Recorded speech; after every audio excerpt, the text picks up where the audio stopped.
What is up, everybody? Welcome to Rip City Retro. Hope you're all having a nice evening. Wanted to hop on here and do a live stream, talk about the exit interviews from yesterday. Would have liked to have gone live last night, but life got in the way. But I'm here tonight. Fortunately, Rich might be out for a while, but that's okay. We got you covered, and happy to have you all here. Thanks for joining me, and very interested to read and chat what you all thought about the exit interviews yesterday. Did it leave you feeling positive about the future? Did you like the answers and stuff like that? So we're going to do a deep dive into all of them. I did want to, or I was thinking about doing this as a video, but figured it'd be better to have you all here to react as well, so that way I can read off your thoughts and stuff. So happy to have you all here. And let's jump right into it. So first they had Jrue Holiday and Shaedon Sharpe.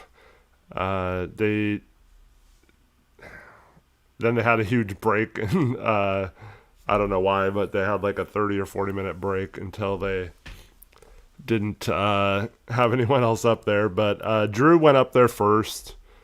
I felt Jrue did a pretty good job. I think he genuinely wants to be here. He seemed pretty sincere with that. He said he didn't like being traded. He said the experience really helped the roster and the team, and that's going to help moving forward. He also made a joke about winters not being as bad as he thought it would be. It is true that Portland had a very mild winter. I don't think it really snowed much at all, if at all. I don't remember anything sticking, at least. So yeah, no real snowfall. And that is kind of, it is gloomy, dark and gloomy for a long period here during the fall and winter and into the early spring in Portland. But I do think it gets kind of a bad rap as having harsh winters or something when they really aren't that bad. It's just a lot of rain. It was a theme for pretty much all the players except for maybe one. He loves Thiago. He thought Thiago pushed them all season. And yeah, so that's going to come up a lot in this one. But Jrue, I felt like, I was interested to see what he was going to say with being a veteran and this team losing in the first round. It did seem like he was vested in helping build this culture here and, help elevating the team, like he said, to the playoffs and in the future. I still think, if we need a salary in a trade, I think they'll possibly move him, but it feels to me like Jrue is going to be back next year and have one season at least with Dame. And I know a lot of you might disagree with that. And I'm certainly not saying that that's the best course of action, but it seemed to me ever since we made the move for Jrue Holiday that this was a move to have him for when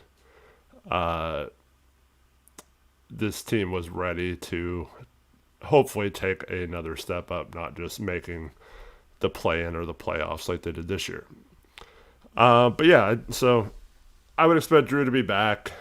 I wouldn't be surprised if he was in a trade, but I would be kind of surprised if they just flat out used him as a trade piece and didn't really want him back, just try to get the best value for him.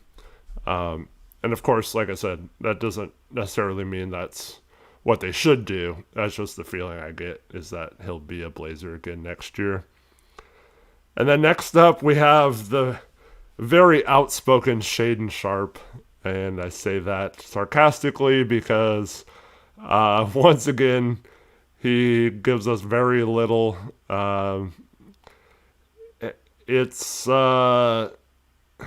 it's just something we have to live with Shaedon. He's just not going to say much in these interviews or media sessions. He really just doesn't. He doesn't really get very deep into discussion like some of the other players do. I felt like for the most part, the whole team gave really detailed and thoughtful answers on the questions. I didn't really think many of them had like short, abrupt answers, except for Shaedon Sharpe. And yeah, this is. I mean, it might have been unfair of me to like put this on him coming into the draft and stuff, but it never felt like he really had that deep passion and understanding of the game. And it doesn't mean he doesn't work hard or anything. It seems by all accounts he does work hard, and he seems to live in the gym and play basketball a lot. I'm not saying he doesn't enjoy it or anything. It's just he's never really presented himself as a super like knowledgeable basketball guy on any of these interviews. So it's tough to like take anything from it, like positive or negative. It's not necessarily a bad thing. It's just his demeanor and stuff. He did say that the season went pretty well. He said pretty well and pretty good. He said they grew as a team. He said he was good for the playoffs, that he didn't have any injury problems, and that he feels good with his injury. He likes the way his overall game has developed. Staying healthy, getting stronger, catch and shoot, and pick and roll is what he said he wants to work on this summer. All good things, I guess, but yeah. He said he was frustrated to have a reduced role in the playoffs, but then he also added that him and Thiago's conversation he felt like should remain private and wasn't going to get into it a lot. He did get asked some kind of funky questions, including the specific play that we've talked about on this channel, where apparently Thiago calls out the play and he just stands there. I still feel like Jerami is just as much to blame for not recognizing that screen as well, and for not being in the right position and just getting blown up on that screen. But yeah, I still like Shaedon Sharpe. I still feel like he can contribute to a team. I do think he was. I mean, it was unfortunate coming back from that injury that late in the season, and yeah. So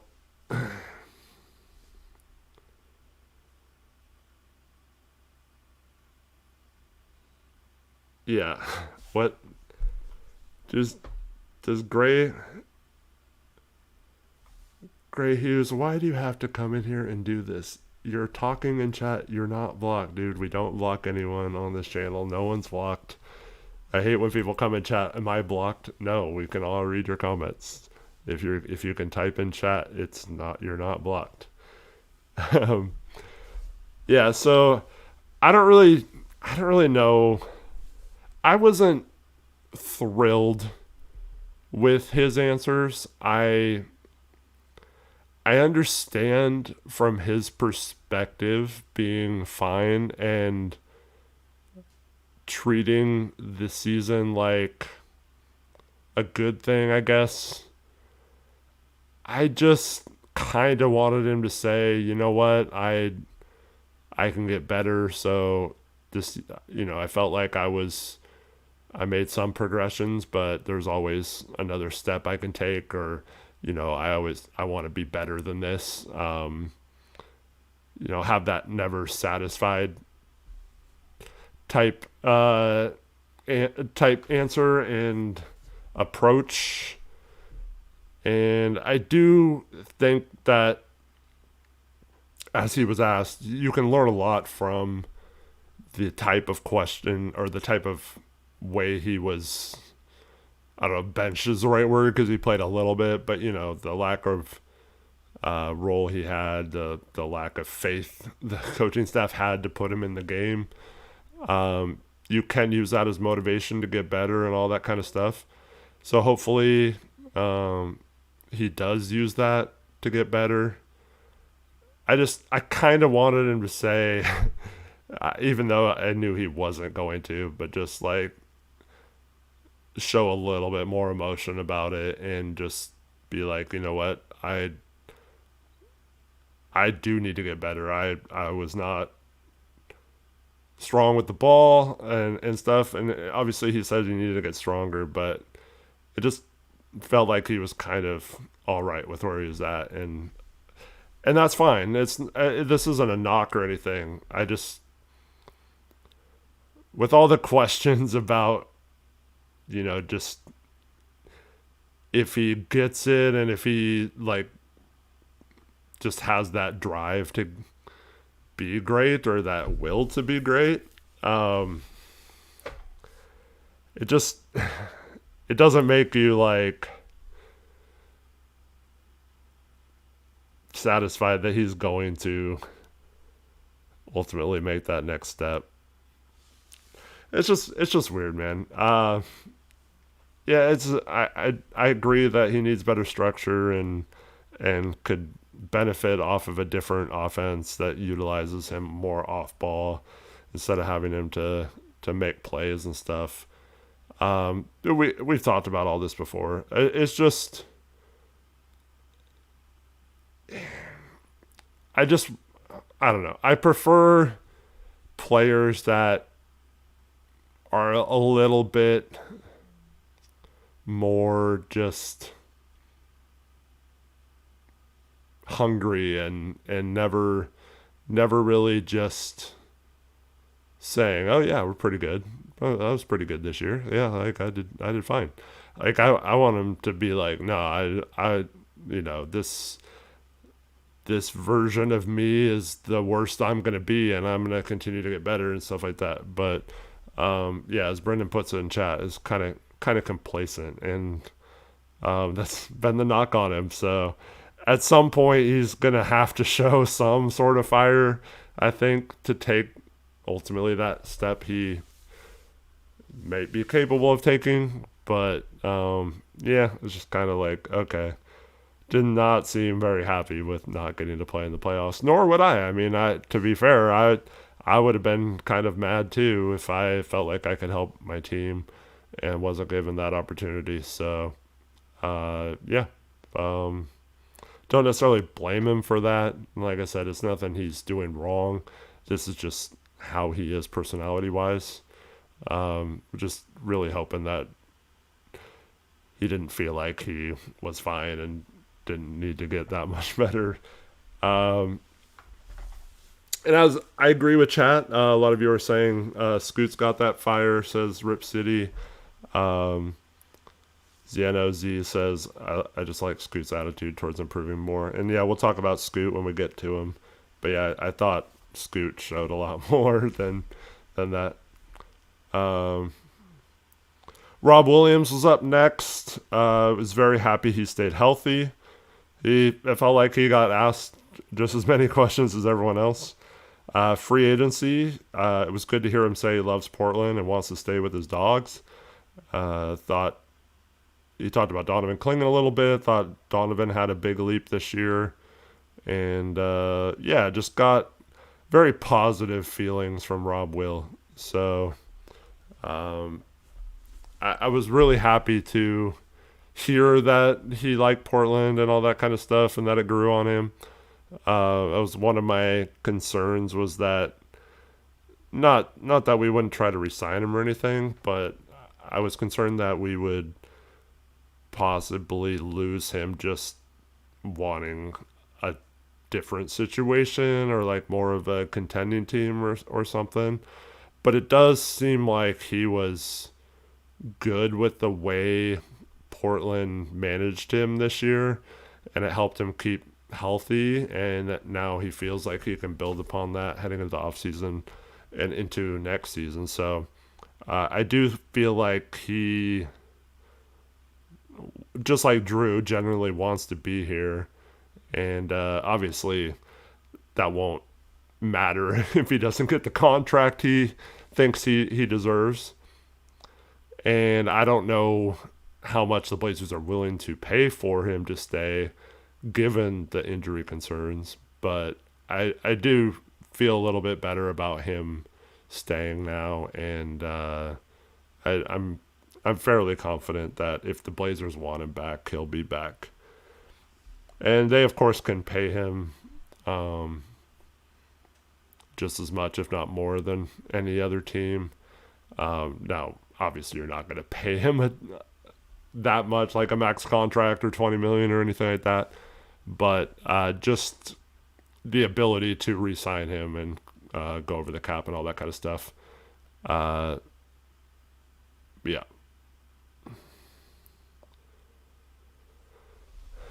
Yeah, Tristan says it sounded like he was going to test the market. I don't know, because the new league rules state that you can negotiate with your own free agents before the free agency period opens. The new league year opens on June 30th.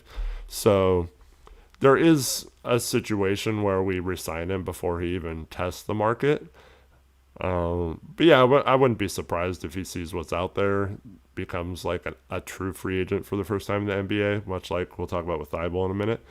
But yeah, I don't know. I wouldn't think that he's gonna get like wined and dined and leave us empty-handed if we really want to bring him back. But yeah, the Matisse was up next. He said that the group has untapped potential. He doesn't know what to expect with free agency. He said last time with free agency, he was a restricted free agent, so it wasn't like true free agency. He wants to be back. Yeah, I don't know. It was so weird. He was talking at times like it was already done that he was back. So that kind of gave me pause. Like, do they already know something? Have they already kind of, do they already kind of have a handshake agreement or close on something? I don't know. It just really felt like he was talking like he was going to be part of this team next year at several points and several of his answers. And as some of you are pointing out, yeah, he like a lot of the guys had a really thoughtful interview, was up there for a while. But yeah, it really, I don't know, like Zeno Z says, just got that vibe that he's already maybe had some conversations about being back. And that, I don't know, Matisse is a weird case because he had some really good moments. He's played pretty well for the most part, outside of the injuries, of course, the last 2 years. But he also like completely disappeared when we needed him the most in the playoffs and towards the very last few games of the season. So I don't know. It's tough. That's always been kind of the knock on him, is that he's tougher to play in those key moments or key like playoff situations and stuff. So I wouldn't hate bringing Thybulle back, especially if he plays closer to how he was playing for a few weeks prior to him disappearing, but also not necessarily giving him the farm, given that his role on the team, is 7th or 8th man at best, and never really got super consistent or long minutes even when healthy. So wouldn't be surprised if he's back just for depth and because we can control our own free agents. Whereas if we go outside of our own few free agents, then it's a little bit riskier.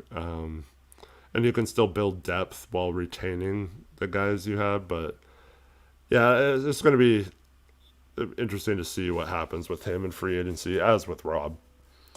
Then he also talked about how he compared Thiago's situation this year to getting a last-second pass on the shot clock and having to throw up a grenade, and thought that Thiago knocked it out of the park this year. So Thiago definitely got a lot of love. Outside of from Sharpe didn't really give him love, but pretty much everyone else did. It was weird. I think it was mainly Sean Hyken who asked like every player about Thiago. I think that's all he asked players was what they thought of Thiago or whatever. But yeah. Thybulle also said that he was asked about the style of play at the beginning of the year, and he said that he thinks they're capable of maintaining it if healthy. So the question remains, can you stay healthy? Can the roster keep its depth while playing that way? And is it sustainable for a whole season? I don't necessarily agree with Matisse there because it's just like never really been done, and there's a reason why at the beginning of the season some of the metrics on how fast Portland was playing had never been sustained for a season, so it slowed way down. Even when we got healthy again, we didn't really pick it back up, and so I disagree kind of. I think it can be a weapon that you utilize at points of the season and against certain teams, but I just question whether it can be effective and an efficient strategy to use the entire season every game. But yeah, next up we had Jerami Grant. He said the season had a lot of ups and downs, but overall was positive. And now Jerami Grant has been analyzed a lot over the last couple of years in both media day and exit interviews on kind of his tone and answers to whether he wants to be here and stuff. And I thought, like Brendan says in chat, it was a complete 180 from last year. It was Jerami seems so checked out in previous ones, like he was ready to be gone, ready to have a new situation. Of course, he said that wasn't the case, but it did seem different this year. It did seem like this was more of a situation he was hopeful. He even said he hoped to be here. So yeah, I don't know if he will be. He's by far the most likely trade candidate if we trade for someone with a big salary just to match that salary. So it might not even be his fault necessarily, but because we might have to include him in a trade to match there. But definitely just so much better vibes from him in terms of the team and wanting to be here and all that kind of stuff. Now, he also thinks Thiago did a good job, and he also said that the team is not missing much of anything. Like, they're pretty complete and have everything they need to contend and all that stuff. And I'm pretty sure all of us would disagree with that, but yeah. Don't mind the players saying that, but yeah, I mean, he believes in himself and his teammates and stuff, but just a much different attitude from Jerami. So yeah, we'll talk about Cronin later, but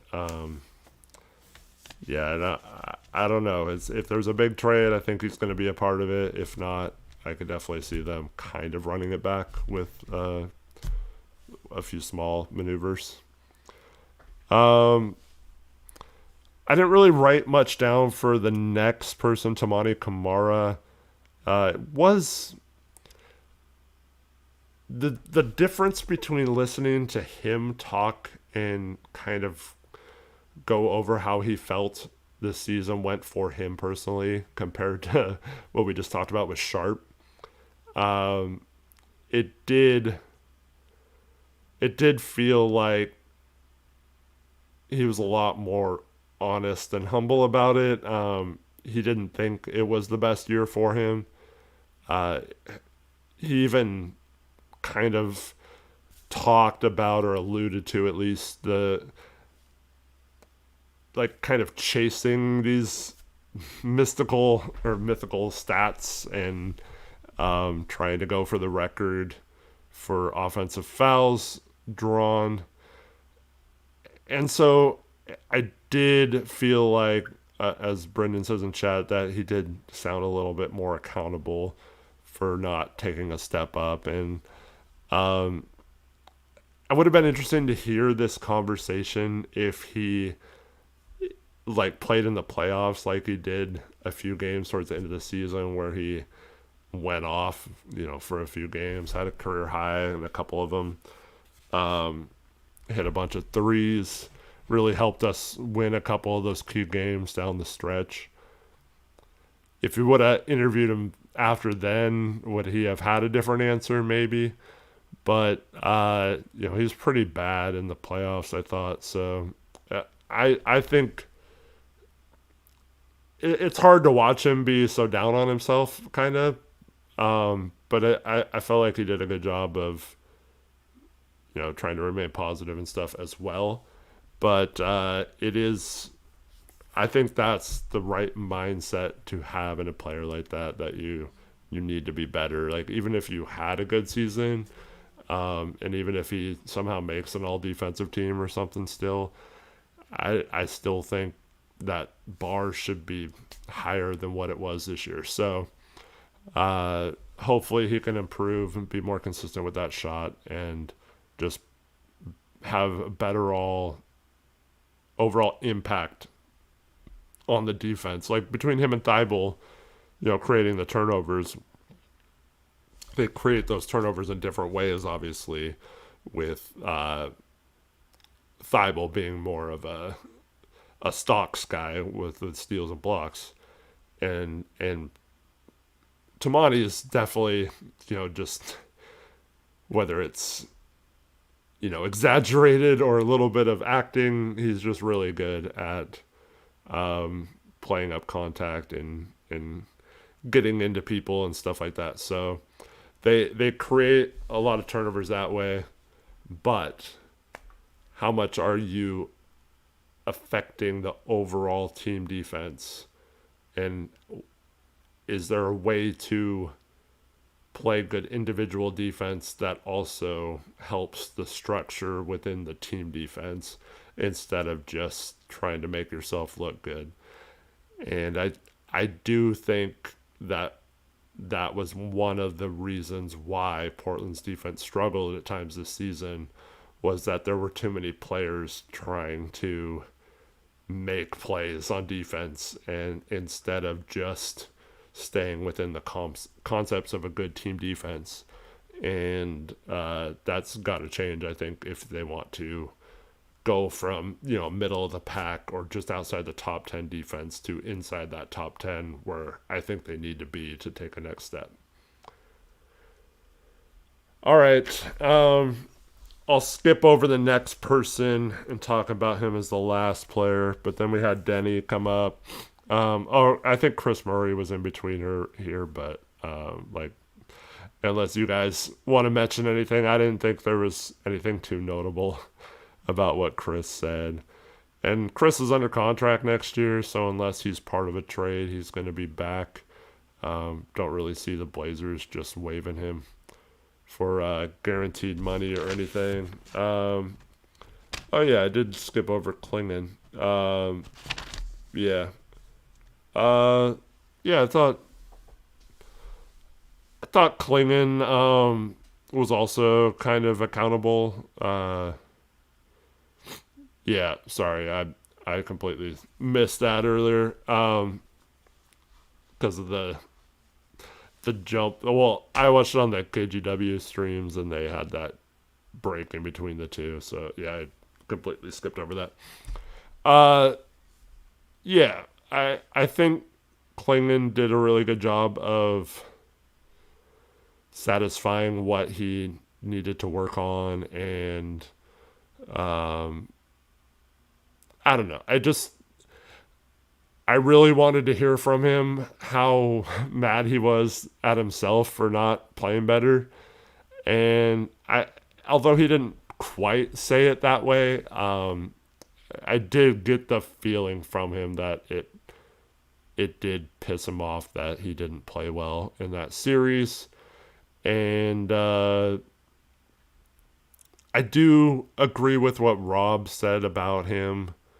He came in focused and in shape and having improved a lot of the big question marks about him, like whether he could play heavy minutes, whether he could be in shape to move around well enough. And so hearing Klingan identify the exact things he needed to be better at, like defending on the perimeter, improving that. I mean, he listed several things, and being more consistent with his shot, all that kind of stuff. I do think someone like him deserves to get the benefit of the doubt that he's going to improve the things he wanted to, or things he does, because I mean, he's used to being a winner, and he usually does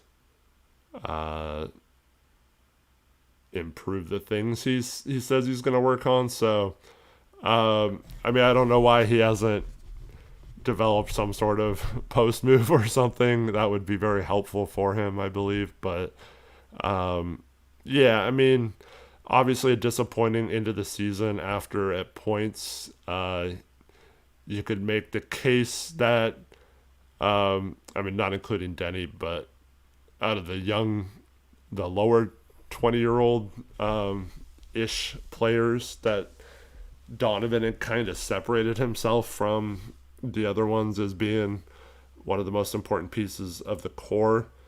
And so, yeah, I do think that the end of the season was rough, and that it showed him that he still has a long way to go. And that might actually be a positive thing going into the off season, where you have that kind of fresh in your mind, instead of just, oh wow, I averaged 12 rebounds a game the last half of the season, and everything's going good. I started hitting threes, and everything's positive. I do kind of like that. If you're a player with that edge and that determination to get better, I do like that you kind of have a humbling, or a moment, or a series, or a couple weeks of play where it's like hits you like a ton of bricks, like, oh, this, I'm not as good as I thought I was a couple weeks ago, and I need to be way better. And it's never guaranteed that you get better, or it's not guaranteed that he puts himself in a situation to not kind of be a risky play in the playoffs. But I don't know. With Donovan, I feel pretty confident that he's going to at least try his best to get better at those things, and he just cannot get bullied in the playoffs like he did, and hopefully that'll be good for him. All right, and then we had Deni. Individually said he was happy with the progress he made, but there's always room for improvement, which I love those kind of answers. Yeah, just never being happy with where you're at, recognizing that you had a good season, but you can always get better. Uh, he wants to be great, which I like as well. Um, I really liked his. He didn't say it, but he basically said that he needs to stop being such a whiner on the court. Uh, he said he needs to be more composed, and I really felt like he wanted to say something about yelling at the refs, but um, I mean, let's face it. He needs to be better at that. There were several times in the second half of the season where complaining to the refs took him out of a play, and he let it linger into a defensive possession or didn't get back on defense because he was arguing. And it happens to a lot of stars. This isn't like Deni being the only person who does this, but there were a couple times I described it as throwing a tantrum on the court almost like a baby, and definitely need to get that a little bit under control. But I thought he did a better job in the playoffs, and I thought he did do a better job of composing himself. But good to hear him actually acknowledge that kind of stuff wasn't acceptable and that he needs to be better. Yeah, as people are mentioning in chat, he also said he needed to get to his left hand better. And yeah, lots of stuff he said he needed to get better at, which is good. He did say this felt like his rookie year, with just kind of the learning curve and new experiences and stuff. So that was kind of cool to hear him describe it that way. Just hopefully you can learn from this. He also thought Thiago did a great job. So there's another one that voted for Thiago. Seems like they all pretty much want him to be back.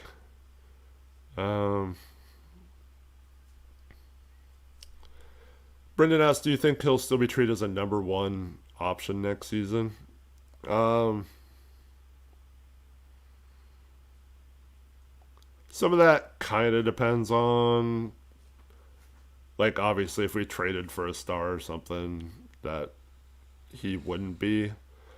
And a little bit depends on how good Dame is. If Dame's more of like a 20 point per game guy than a 25 or 26 point per game guy, then I could definitely see Deni still being the number one option. I think they're going to go into the off season with kind of putting the right pieces around him in mind. But I don't know. I don't think that ever has to be defined as like this guy is our first option or this guy is not. Do I think if the Blazers are going to win a championship, like he could be the best guy on the team? I mean, it's probably close, but I'd probably lean towards no. But I mean, if you put a bunch of almost as good of him as him players, just different things around him, I think that team could be very dang good too. So I don't necessarily, I don't know if he can't be a number one, but I just don't like having to define it. Do I think defenses will slack off him more with impending moves we make?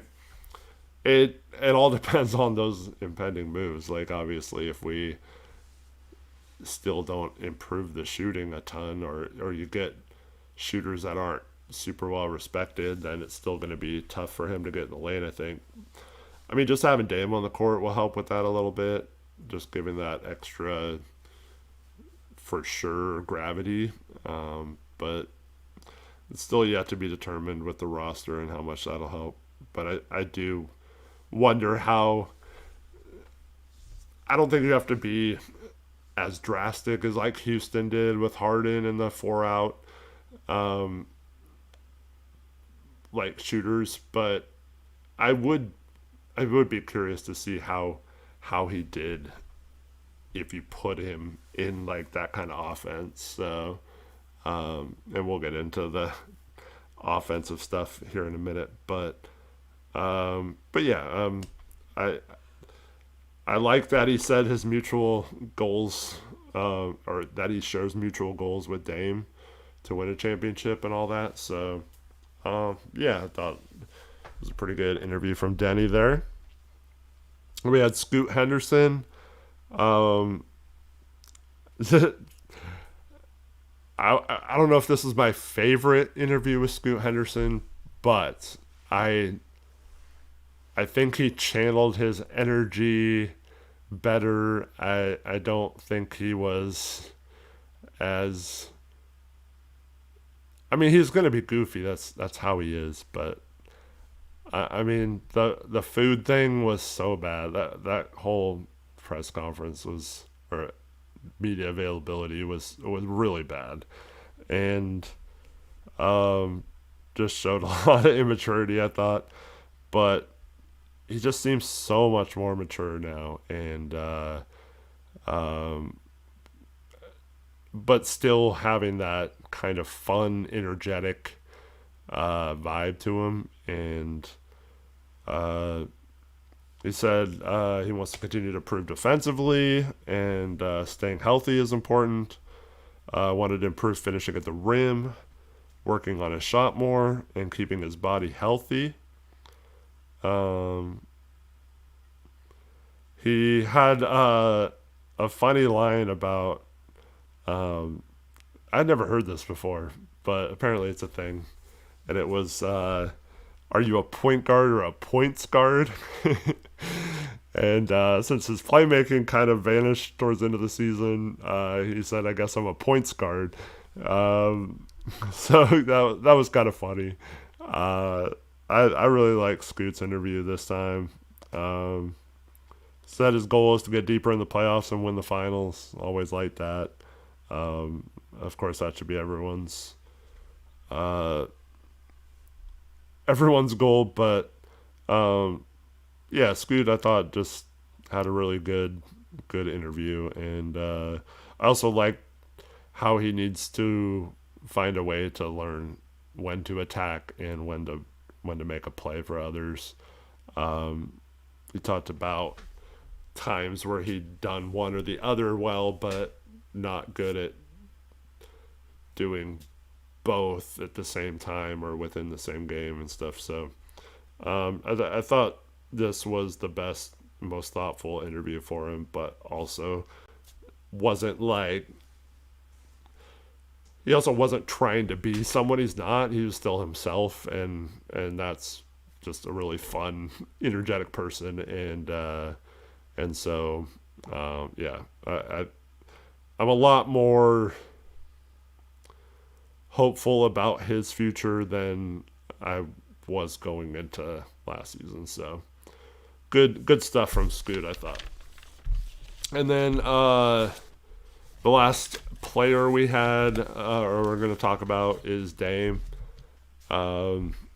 He thought the team had a great season. Obviously, he wasn't a part of it, but he thought they experienced a lot of adversity. And he also said a lot of the success down the stretch of the season was due to Thiago. And almost felt like he was vouching for Thiago to get the job. Yeah. Um, he said the team approach has gotten more serious, and I think that's a good thing, because that means they're more focused. They're not goofing around as much, and it's important to have fun, I think, but uh, yeah, I don't know. I do feel the same way. Like, this team just got a lot more focused on basketball, and just was all about ball, man, and that was good. Um, he said they need to be a better shooting team. Obviously, him coming back will help with that. Then it got into if we were close to seeing him in the playoffs. He said that he thought about coming back but never actually mentioned it to the team, and that he also felt like he didn't want to be disruptive if he came back. And then, yeah, he got into a little bit of. I mean, some of it was he was talking about how if he came back and wasn't himself, like people would be expecting him to be kind of a savior and just perform miracles out there, and he felt like it would have been he would have been coming back to just try and give a minimal contribution, and then people would have thought he failed or something because he's not capable of being himself right now, or it was unrealistic to think that he would just hop right in after sitting out for a year and do that. And so I agree with all that he said. The way he talked about it did seem like he was a little more worried about how people would think about how he played versus just wanting to help his team. But I get that also feeling like you could be disruptive if you came back and the team's kind of rolling. But they also blew a couple big leads in those third and fourth games. So you wonder if they would have had him, if that would have helped. But it seems like it wasn't close to happening, even though the team kind of made it seem like it was. He did say though he started live runs and he's playing 5-on-5, so that's good. I think everything's lining up for him to be ready to go, and I thought it was going to be super difficult for him to sit out all year, especially if the Blazers found themselves in the exact scenario they did, where they were in a 1-1 series and or playing situation, and you have a golden opportunity, not to win a title, obviously, but to like upset a team like the Spurs in the first round, and then you have Minnesota sitting there in round 2 without possibly a couple players. So, yeah, I was like, man, is he gonna, knowing the competitor Dame is, like, is he going to say all the right things all season, but then when he got to that point, would the competitive juices just lock in and just be like, okay, I gotta play. Sorry, I'm not sitting out all season. I have to go help.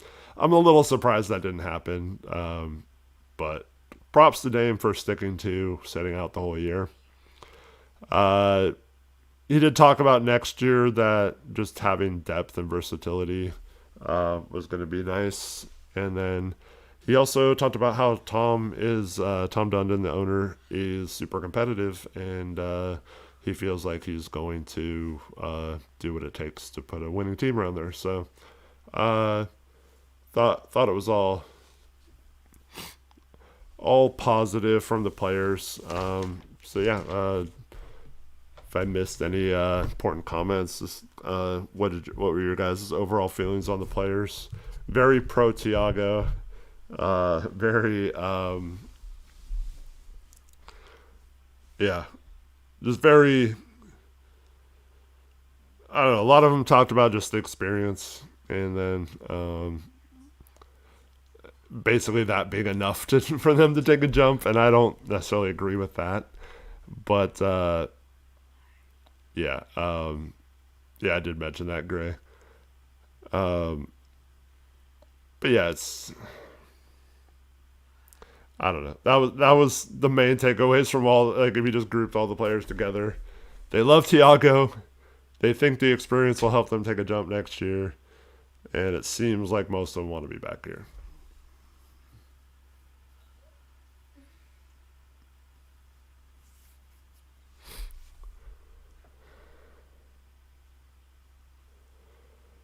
Um, so Taylor Packer says you thought Dame was actually going to come back all season. I felt pretty confident we wouldn't see him. Well, that's the thing. It technically he sat out the season, right? If he plays in the play-in or the playoffs. Um, and he made a joke in the preseason at media day that's he said like, well, for the 1 seed they don't need me or something like that. And so, but they weren't the 1 seed. They were the 7 seed, and they were the 8 seed in the play-in tournament. So I felt that to me it was not necessarily that I didn't believe him. I was actually really pleasantly surprised that he was so firm about not playing this season, and that he wasn't going to plan to do it. But I really thought that if you're starting live drills and you feel really good and you're doing everything and you're not having any sort of setbacks or soreness or anything like that, and your team is tied 1-1 with the Spurs, or even after you lose game 3, you have game 4 at home. Now, if they win one of those games without him and force a game 6, does he possibly come back then? Like, does that change anything? I don't know. It sounded like he wasn't going to play no matter what, but I don't know. It just felt like as more and more this team more and more looked like it could use someone like Dame, I felt like the pressure would have been, well, not necessarily pressure, but just like that drive to play and to win. It's like, Dame and Jrue and those two in particular are getting up there in age. They don't have a lot of chances left to win a championship, and so, and I'm not saying they would have won a championship or anything. Don't get me wrong. I'm just saying, like, from Dame's perspective, like, I don't know, Dame being a top 75 all time player. A lot of those guys would think, oh, I could come in and make a difference. So I was just kind of surprised that he didn't ultimately talk himself into trying to play there at the end. But yeah. Yeah, itching to get out there was probably the best way to put it. All right. So let's get into the coach and GM. We have Thiago Splitter up first. What do you guys think of Thiago? I kind of felt like, obviously Thiago and as we get into Joe as well, they did a pretty good job of squashing any of the cheapness or concerns about Tom. So I thought Thiago was like super honest and just really, I was surprised with how much he said at times. He says he does want to stay. Obviously, he's got to say that. He's going to talk to management. He thought the team competed every night. The players got better, and he also got better as the season went on. Thing he was most proud of was that they were a resilient group. Obviously, they had a lot of challenges this season. So, yeah. So you didn't listen. You didn't listen to Thiago because you thought he's gone. Yeah.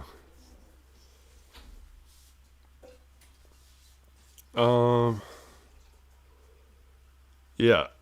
He said one thing he got better at was pushing buttons and knowing what players needed when. He said several times he's still learning. What would he change? He said with no specialists on the roster, he tried to involve everyone on everyone in the offense, and that meant less set plays. And then kind of joked that maybe we needed more set plays. I gotta be honest, I was a little confused by this part of it. See, to me, and I mean, those of you that have listened to me for a while, I believe that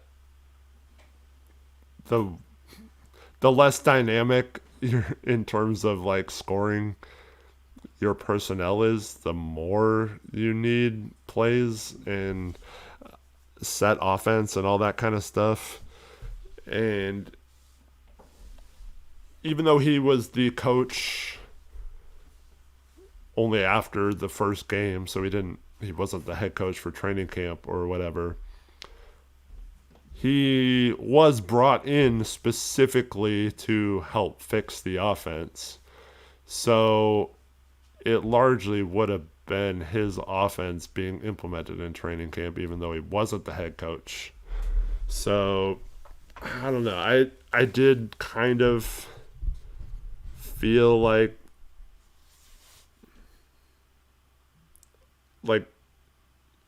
you could have ran more set plays throughout the year, and you could have had a more structured offense. I felt like it was a little bit of an excuse as to why the offense didn't work, and I didn't really buy that one. I think that that's something you can tell yourself or easily tell people that was the Chauncey thing. Like, oh, well, I would run an offense, but my offensive system's so complex, no one gets it or whatever, so just need time to teach everyone before we fully implement it. But is that really the case, or were you just not good at teaching it, or were you not good at coaching it or getting them to run it on the court? Yeah, so I don't know. I wasn't like, I still think it can be an honest and truthful answer, but I still feel like it was more of an excuse, and that it was, I don't know. I just think you can do more. And there were several points where the Blazers had multiple days off. It does not take long for professionals to learn a few set plays or do something different. I mean, heck, you can have a couple of set plays that you run every game, like, that's different, and you don't even necessarily need to run it in practice or anything. If you can just show them on a whiteboard, they should be able to execute it on the court. Yeah, it's not like I'm coaching 4th and 5th grade girls right now. It's not like that situation where you're just like, you can show everyone exactly what to do on an inbounds play and tell each person, this is all you have to do is this one thing on this play, and the ball gets passed to the inbounder, slaps the ball, and everyone does something other than what you told them to do. So that's not the case in the pros. Like, they can figure it out, and they can do stuff. So Tyler says he had that new inbounds play for our playoff win, and yeah, I mean, that's fine. And yeah, but why couldn't you have come up with other plays? He was the worst coach in the league in terms of out of timeout situations. So to me, that just shows a lack of creativity or willingness to implement stuff other than basic things. So hopefully in the future, this is part of the learning process and the offense looks completely different if Thiago's back. Obviously, if there's a new coach, it's going to look different. But next year, he won't have that excuse of, oh, I didn't get training camp to implement plays, so we didn't have stuff to run all year. And I think, to me, that was a little bit of a cop-out. Not, like I said, not the worst answer, but like I'm not going to kill him for answering it that way. But I just felt like that's not necessarily something that you can't try and develop throughout the season. And to me, when you have the personnel that can't run what they were running very well, our offense was pretty bad most of the season.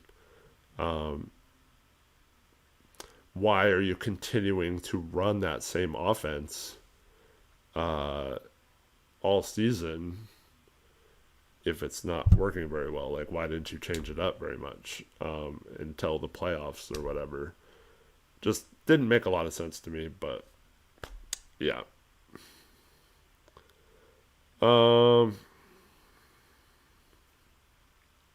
He did say he missed out on having more set plays and more structure.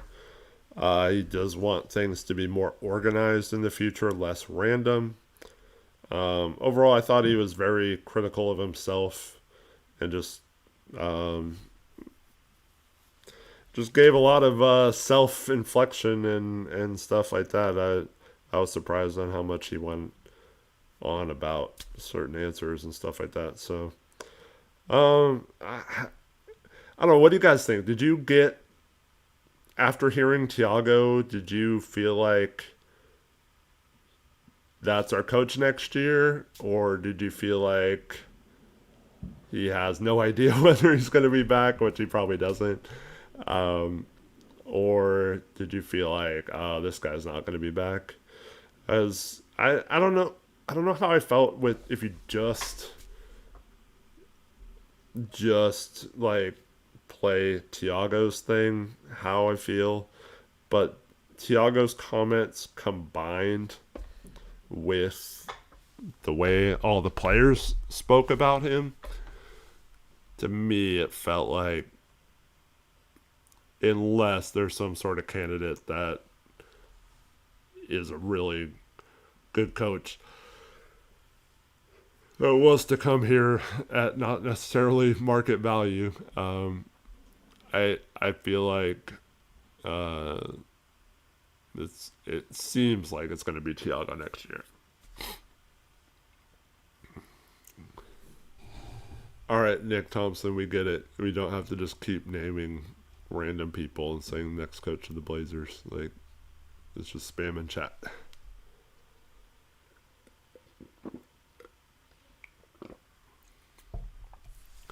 And yeah, I mean, obviously, getting vouched for by Dame, getting vouched for by Deni, Jrue, all those guys. I mean, I think that speaks volume as well. And I mean, most of those guys aren't the type that we're going to throw Thiago under the bus in this situation. But I do think that will weigh heavily in the decision.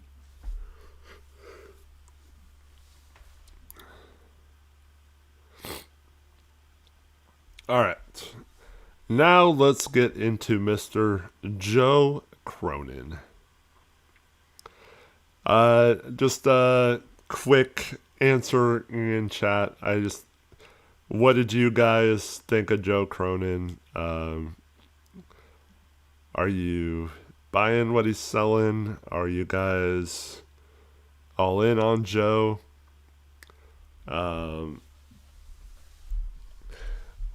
Are you guys, if you've been critical of Joe in the past, are you kind of easing on him, or do you think he's done?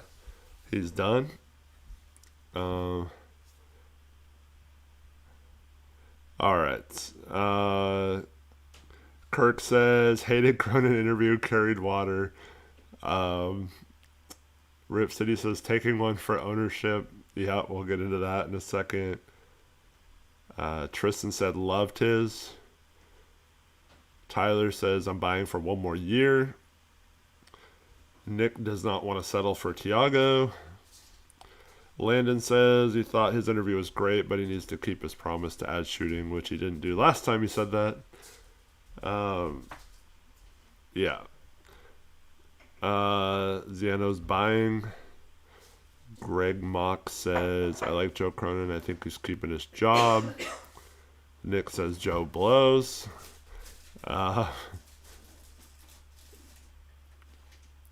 Luis brings up that Cronin has said we need shooting for like 3 years and still hasn't gotten it. Yeah, so I saw a lot of positive things about Joe, who started off by saying it was a good season, a lot of positivity and excitement. There was I forget if it was Hyken or someone else, but someone quoted him as saying,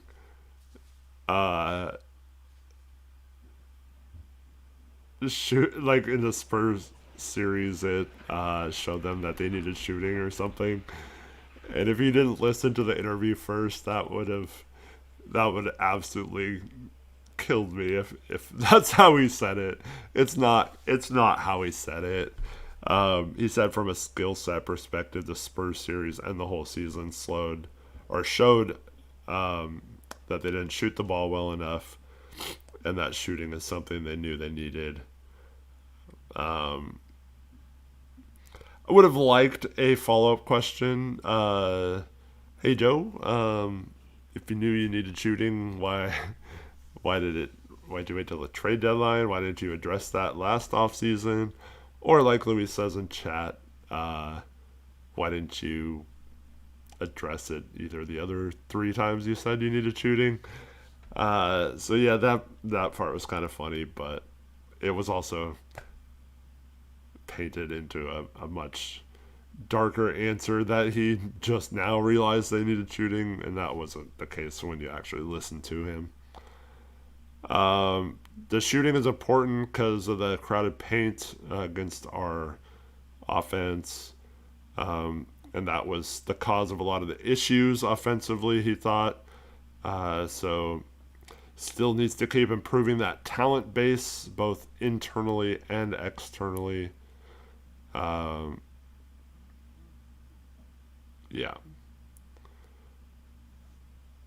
I mean, we'll get into this second, but he then went on to say Tom Dundon wants growth. And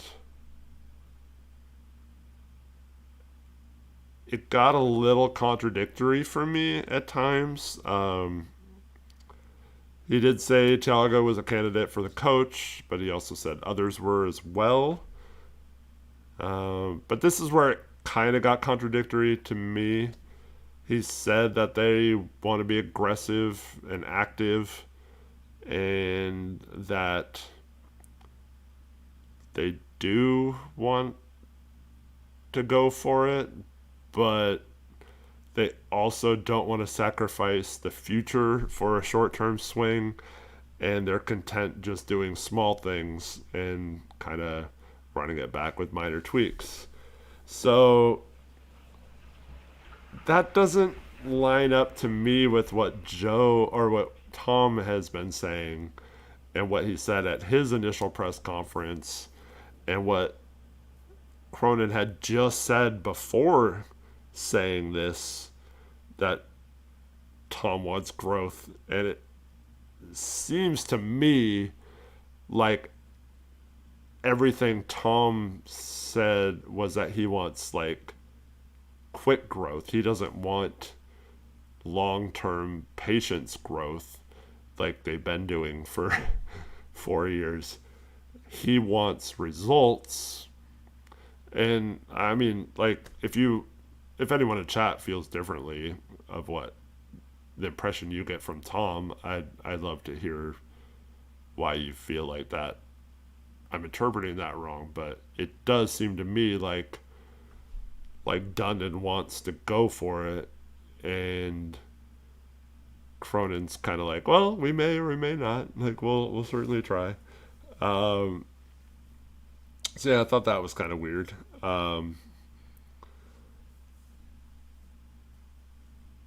And that, yeah, I mean, Tom has also said it's not like he just doesn't want to be like foolishly aggressive either. But I don't know. He's mentioned making a big splash and going after big time players and stuff like that. I just think that's a little. I don't know. I don't know if they're completely on the same page. Um, but speaking of that, he said Dundon is really transparent with him, that there's been no long term promises, but there hasn't been any not long term promises either. So um, he doesn't really know where he stands, apparently, except for he said by not hearing anything that means he's probably fine, kind of. Um, so yeah, I I I kind of got the feeling that he was going to be back. He did take the sword for Tom Dundon with the two-way contract. Guys not going to games 3 and 4 or games 1 and 2, sorry, in San Antonio. So he did do that. I don't know why that would be on the GM to figure that out. So to me, and don't get me wrong here. Uh, if I was Joe Cronin, I would do the same thing. I would. I mean, you're trying to do everything you can for your job, so taking the pressure off of your owner that's just getting killed nationally for being a cheapskate. Um, it, taking that bullet and just saying, "Oh, that was my fault. That had nothing to do with Tom." I thought that was actually really smart of Joe to do, and Joe does that sometimes. Like he's very good at creating this perception of himself of, well, first of all, just being a nice guy and stuff like that, which is, I mean, it's good that he's nice. But like, I don't know. I thought that was smart of him, because there's just no way. There's no way that that's the GM's responsibility to tell the two-way players whether they're coming on the plane or not. Like, I don't know. So, um, I thought that was a good move, whether or not that was stupid, um, for him to do that or not. I thought. I mean, I don't know what the right word is, but like I thought, if I'm Tom, I would have been like, "Oh, that was pretty cool of him to take some pressure off of me." So, but I don't know how well like Dundon is like, could also be like, "Oh, this guy's trying to be an ass kisser," So, yeah, it certainly seemed like he was just like, "Okay, I'm gonna take some pressure off my owner here." Good, smart move.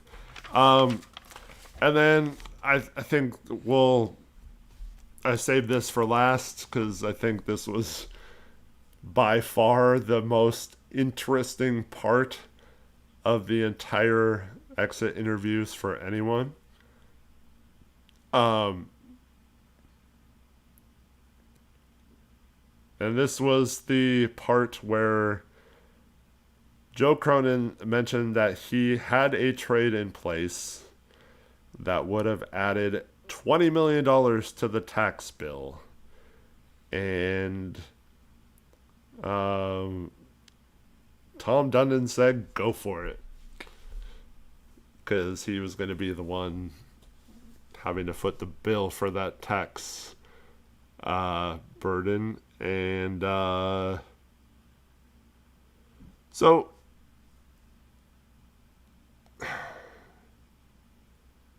to me, a lot of you are going to think this is just me once again being negative or being hard on Joe.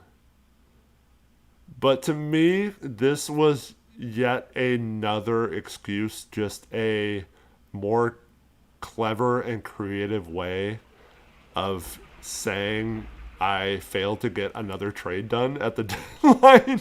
And yeah, so um I mean how many times have we heard Joe Cronin say, "Oh, I was super close, planted the seeds," all that kind of stuff.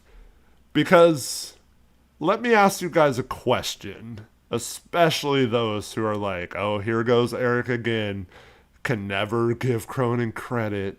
Um, I just want to understand what happened. Okay, you had a trade in place. It was close enough to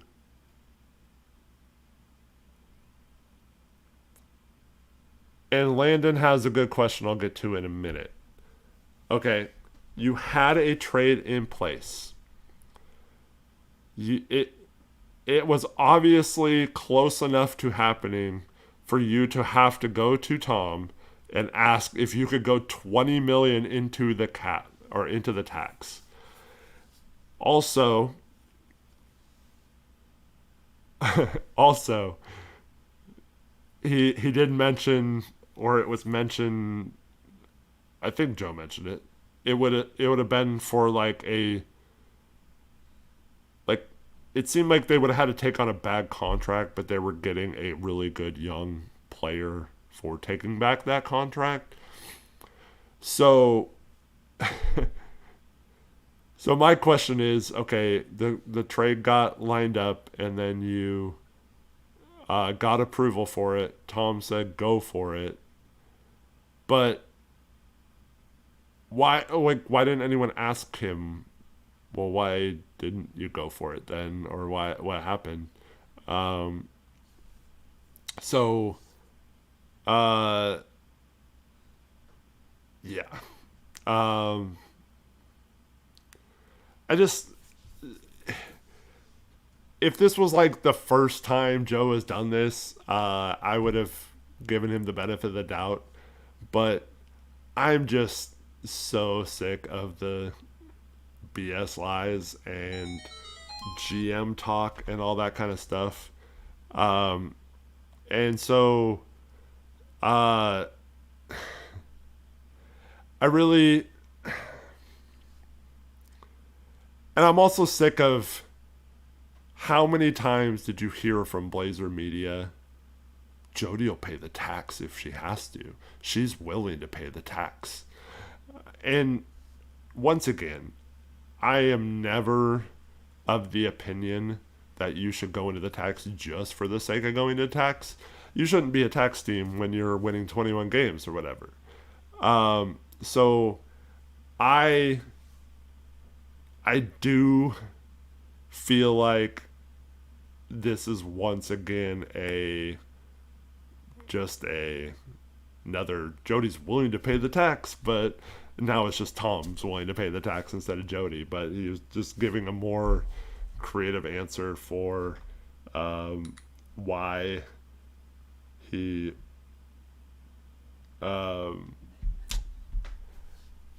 yeah.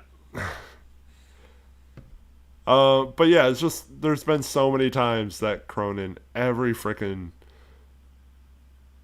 time he speaks, pretty much it seems like, oh well, we worked the phone super hard, got super close on deals, uh, all this stuff, and yeah, so it just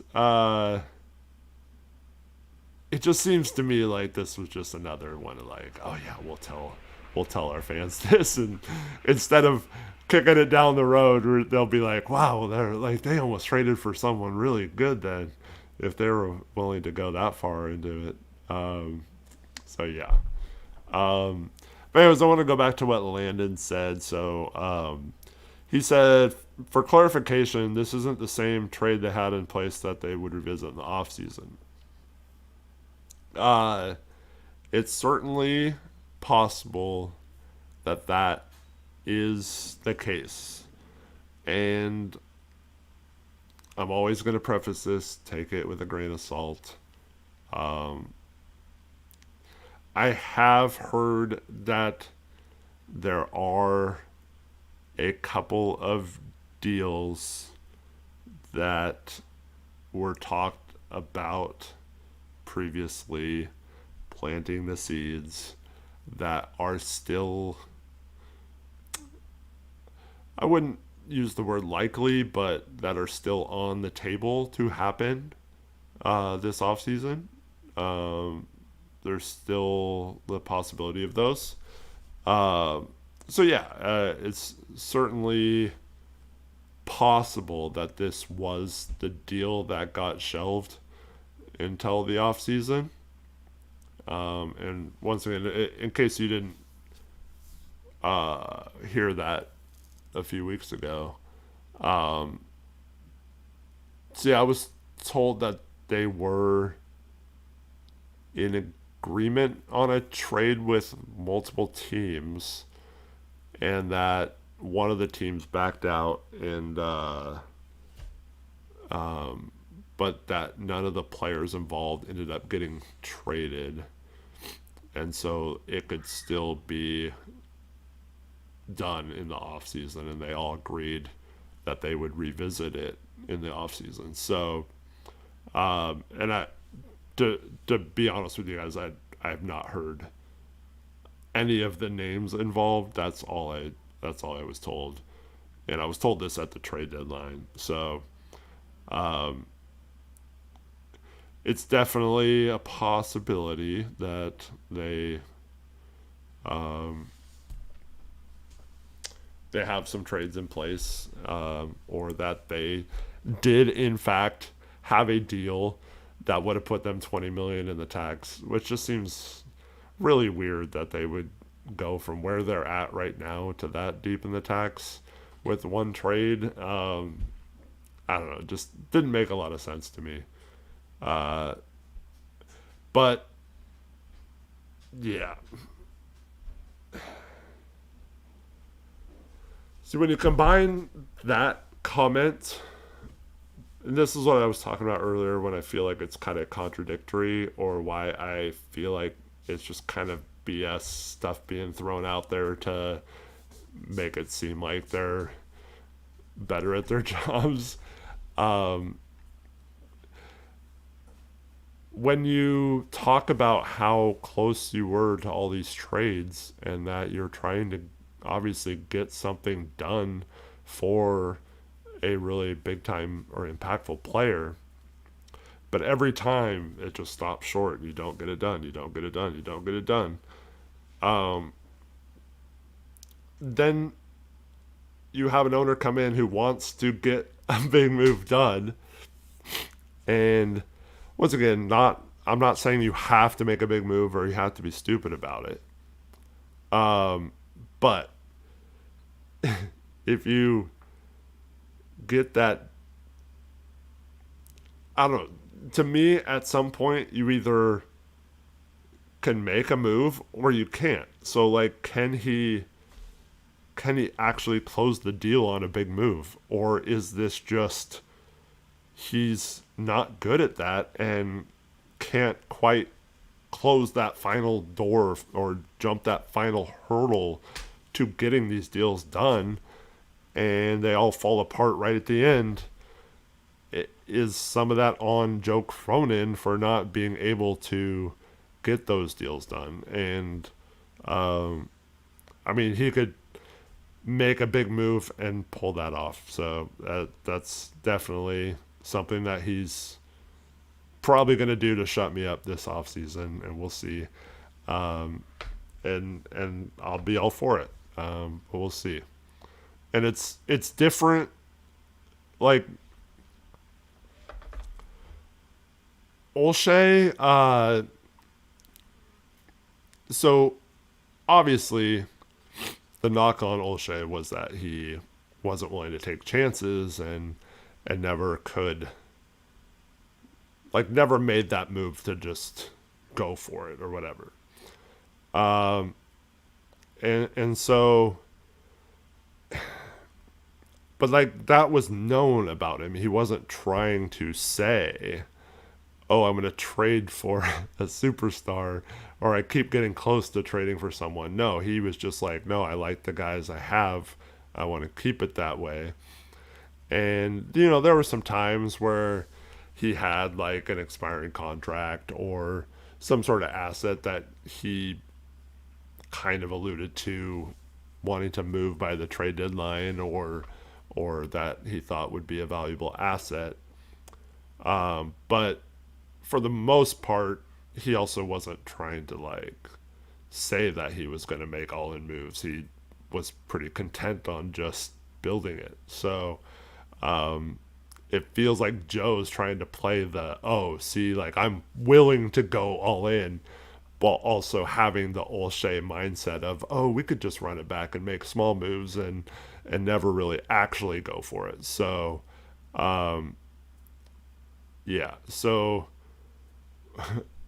it's still, in my mind, remains to be seen. Like, obviously, the Dame trade was a big trade, but you're selling an asset, not buying an asset. So, how, and of course, like, Deni turned into, like, that was an incredibly good trade, and Deni's on an awesome contract and obviously an all-star this year. So like, there's no doubt he made a move that was a great move that impacted this team and put us into a trajectory that we would not be in if not for that trade. So I'm not saying you can't trade for someone like that and have that happen again. It's certainly possible. But there's a difference between trading from a player who's out of the plans on another team that hasn't really shown anything, and then he blossoms in your system, and then trading for an established star player or a player that you know for sure is going to take your team to that next level. And I just, until he pulls it off, I don't have a ton of confidence in him being able to do that and just closing that deal. And so my hope is that Dundon is that kind of guy, though, and either pushes Cronin to do it or basically just gets on him until he does pull the trigger, or doesn't let him back out of a trade that's close or whatever.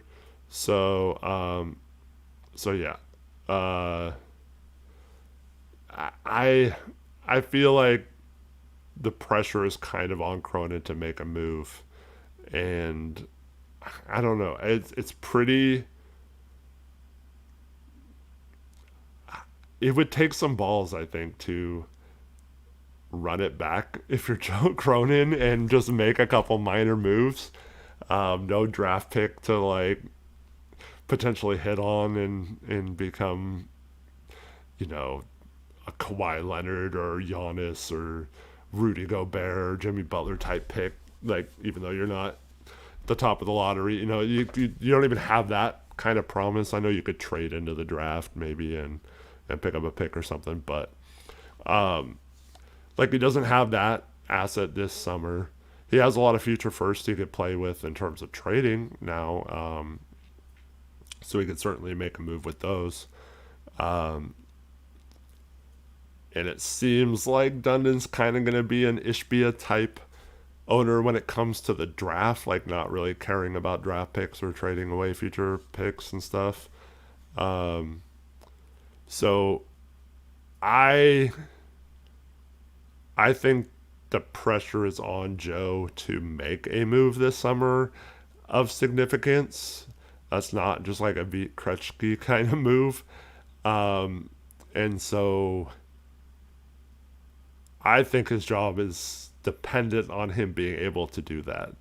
So I would just be shocked if they just re-sign Matisse Thybulle and Rob Williams and, add, I don't know, like a Luke Kennard type shooter or something. Not Luke Kennard, but that type, Grayson Allen or someone like that. Um, if they just add a shooter and don't really do much else, that to me would be like, if you're just thinking from Tom Dunnan's perspective of keeping a GM, I think that's like the worst possible thing. Unless you go into next season, you would have to have like a 50 plus win season, and maybe he does. Maybe this team takes a big jump. Maybe Sharpe is better than people are now down on him a little bit. Maybe Scoot builds on some of the good games he had toward the end of the season, and especially in game 2 of the playoffs, and becomes more consistent and just hits the ground running next year and is a really good player. So maybe that happens organically. I would just be, I mean, that would take balls of steel for Cronin to go into next season with his job on the line, just hoping for a little bit of improvement from the team organically. That'd be crazy. As for players that could have been the player that they're going after, I don't know, it's weird because they would have had to take on some sort of salary.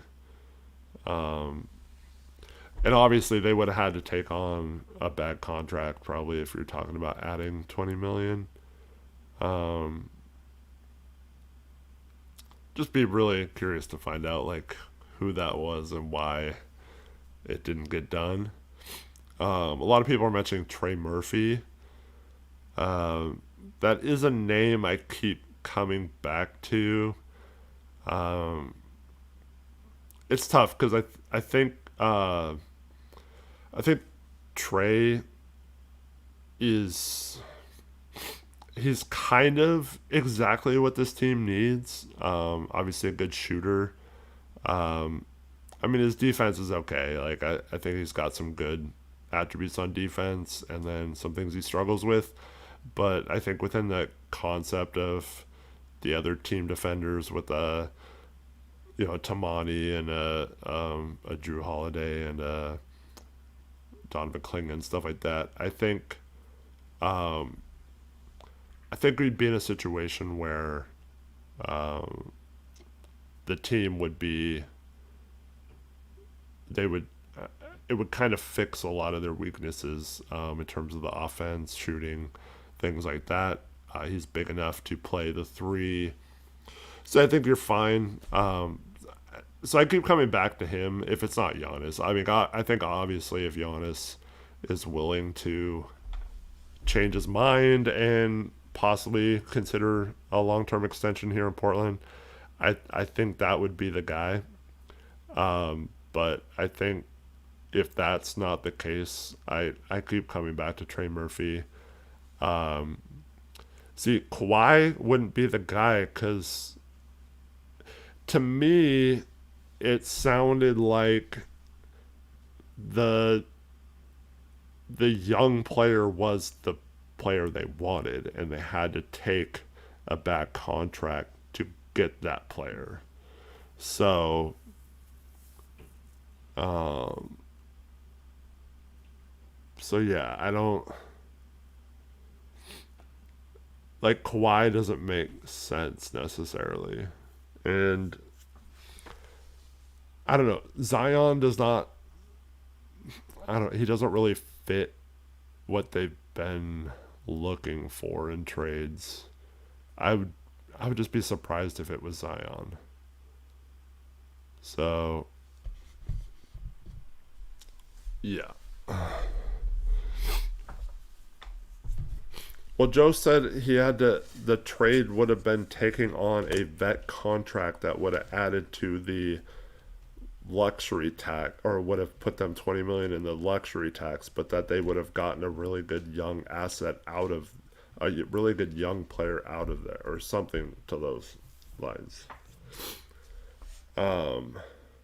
Yeah. Uh, I a lot of people are saying Jaren Jackson Jr. I do not think it was Jaren Jackson Jr. I could be wrong, but um, if we go back to the like if it fell apart because a team backed out, but team those teams didn't end up trading that player, the the Jazz acquired Jaren Jackson Jr. at the right before the deadline, so I don't think it would have been a player that got traded then. Um,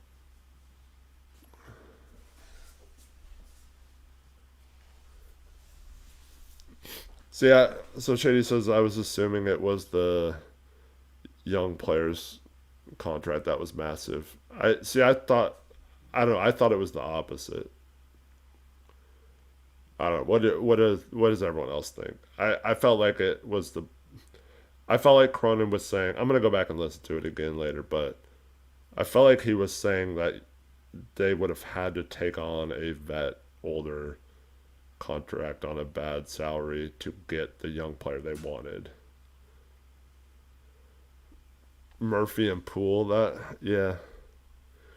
Was is Poole? How many more years does Poole have on his contract?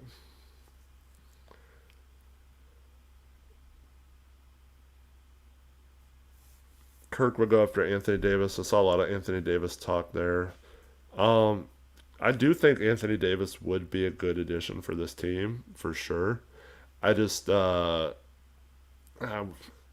it's going to be hard to match his salary and without giving up too much. So yeah, McHale is another player. I don't see. I don't think the Knicks, unless they were getting honest, I don't think they're this team. But McHale, I guess, could have been. But then I don't know who the young asset from New York is, unless the young asset was coming from another team. But I don't think like Milwaukee would trade a young asset if they were giving up Giannis. They would want whatever young asset still. Poole has one more year at 34 million. Yeah, I mean that could have been it, but I don't know who the Blazers would have had. That's between Trey and Poole. That's just a ton of salary. I don't know how they make that work. Uh, Landon says Patrick Williams and Bazelis. I don't think that's it. First of all, I don't get why the Bulls would. I mean, what do they? Why don't they just eat Patrick Williams' contract and let him rot on the bench versus giving up Bazelis to get rid of it? Um, I mean, maybe they would have unprotected the pick they owed him, and so the Bulls thought if we didn't make the playoffs, that could be a good asset. But I don't. I just cannot see the Bulls giving up that pick or giving up Bazelis after 2 seasons. I'd find that hard to believe it was that. Um, yeah,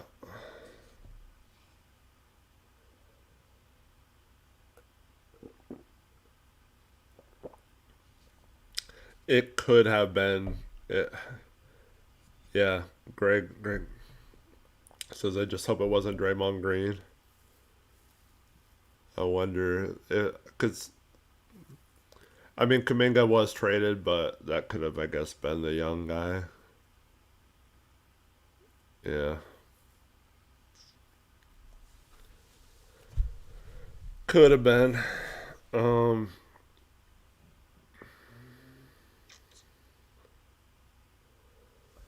yeah, I wonder.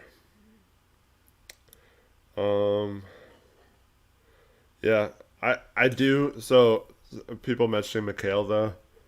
Um, I know he's a guy that has trained with Blazers in the past, like Dame Anthony when he was here. Um, if New York loses next round and he doesn't have a good series, I do think that's the type of player the Blazers would buy low on. The problem is just matching that salary is going to be tough without giving up too much once again. So his contract's just so bad.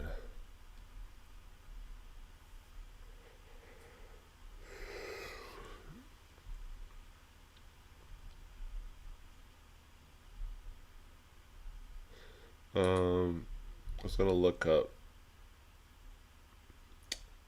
something.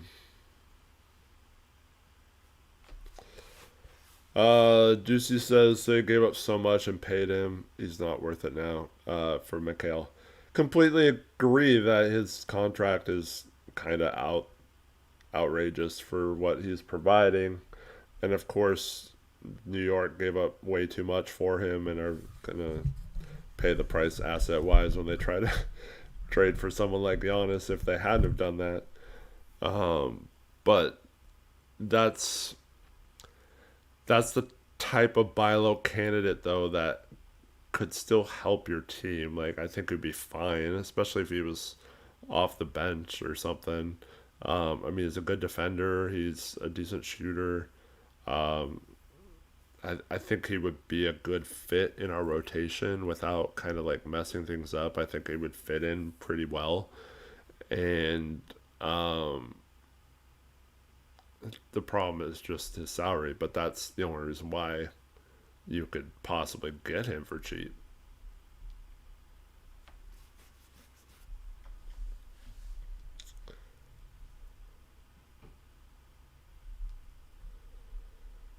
Paul George. I was thinking about Paul George being a possibility, but I mean, I guess the young guy could have been Jared McCain before he was traded to OKC. But other than that, I mean, maybe Embiid. Like, I mean, I've talked about that before. Like, could the Blazers make a splash that way?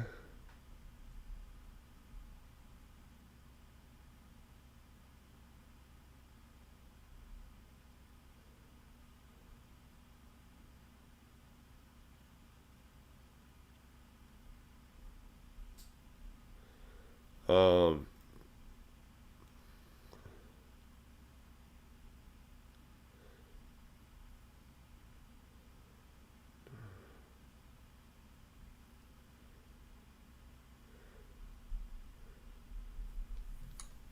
PG and McCain, yeah, that maybe. I don't know how we would have gotten there, sorry wise.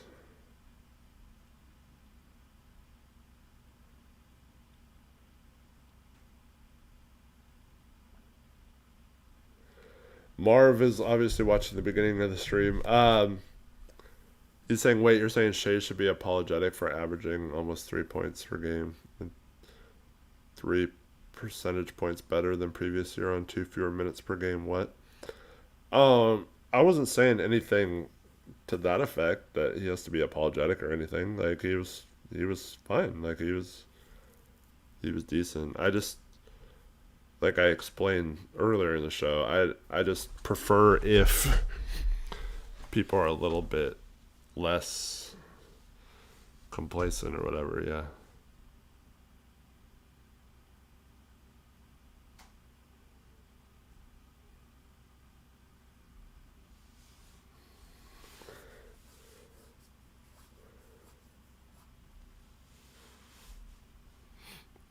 Um, Kirk said it'd be close for AD and Cam Whitmore. But like AD was traded right before the deadline. I don't know if that would have came across, and I don't know if many people view Cam Whitmore right now as a talented young player. I mean, he's a talented young player. Don't get that twisted, but like Um, like I don't think he's like a prize in any trade.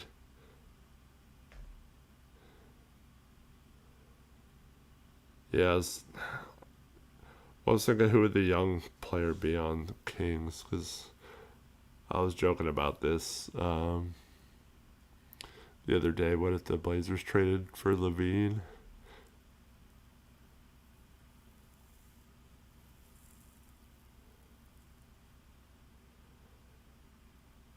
Yeah, I mean, a lot of those though, Landon doesn't. He says Kyrie maybe, Dallas full reset. We take back Lively or Christie.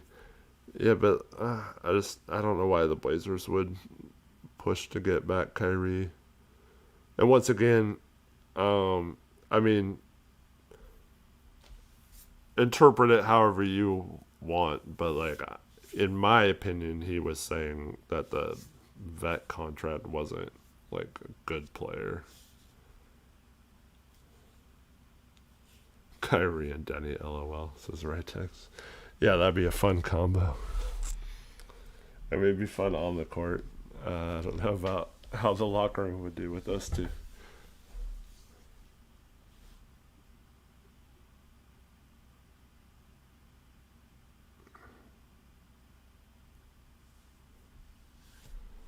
Juicy wants KD.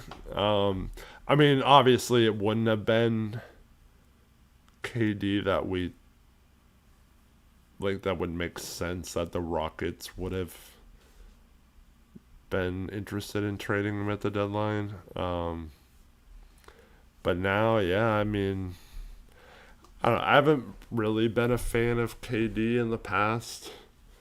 Um, I got to be honest with you guys. I've really uh,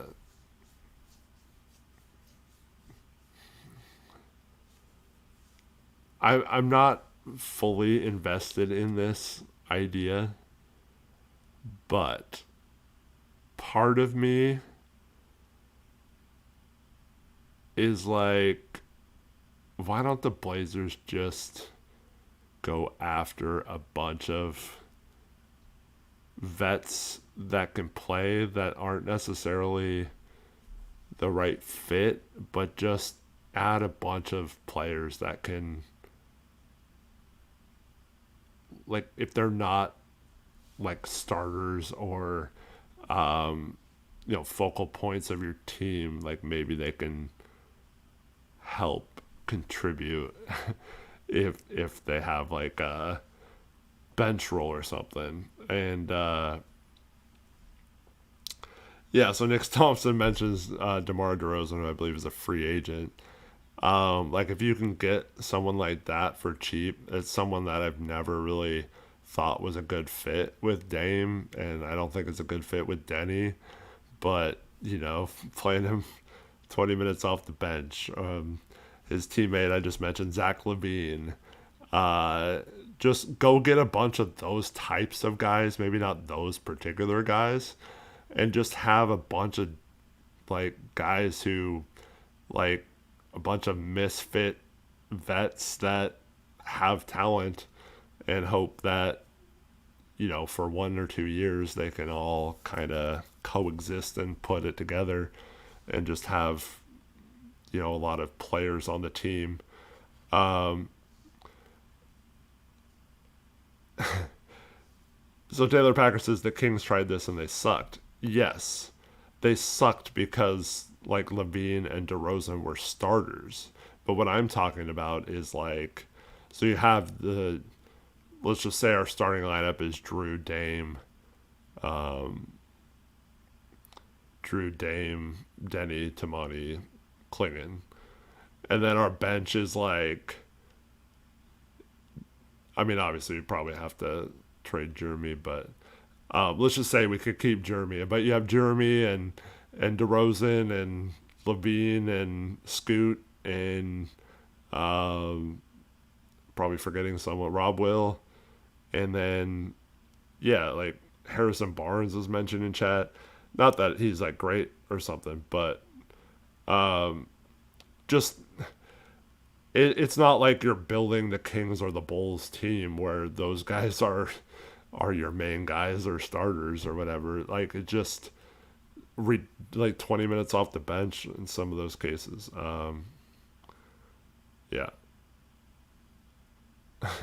Gray Hughes doesn't like it because it involves Dame. That's why. Uh,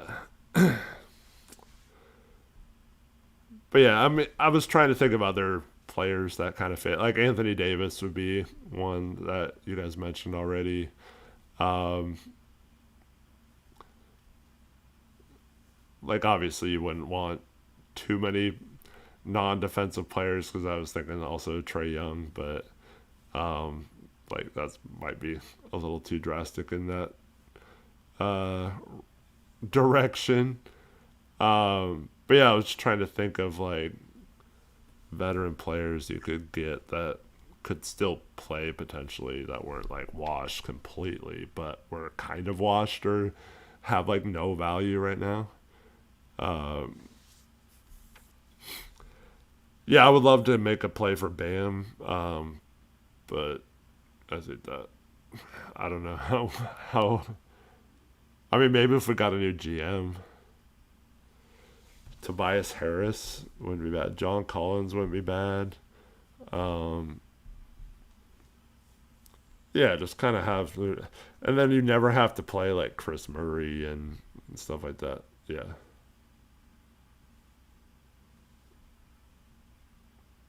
what's up, Umar?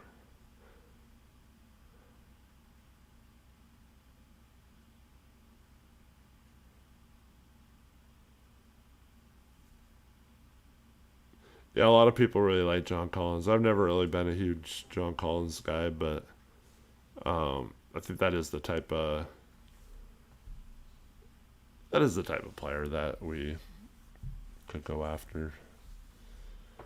Um, yeah, I was trying to think of other like veterans that kind of fit that mold. I mean, you could probably get this guy for super cheap right now. Um, but he fell off a freaking cliff this year and was terrible. Dorian Finney-Smith. Um, I don't know. Do you take a chance on someone like that and hope he has a bounce back season, um, or is he just like completely washed?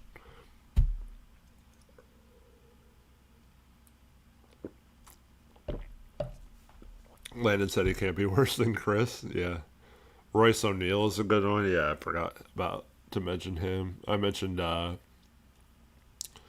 Grayson Allen earlier too.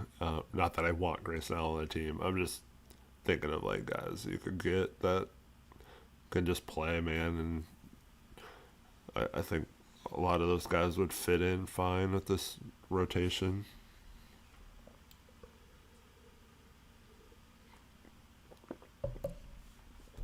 Yeah, Torian Prince is probably on the. I haven't been very impressed with him the last couple of years, so he's probably like that's probably a guy I'd probably avoid.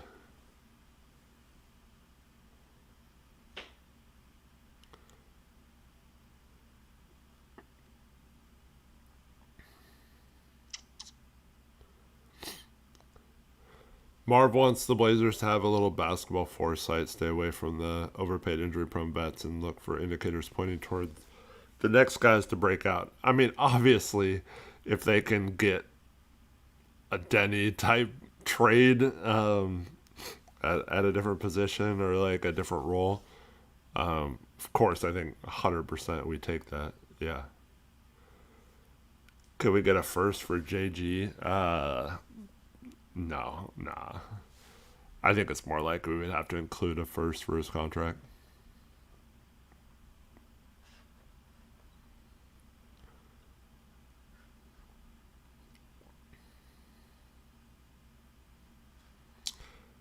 Young for Nurk. I I can't guarantee it, but I really, really, really feel like at least for his rookie contract, we're going to have Young Hansen on this team, and I don't think they're gonna look to move him.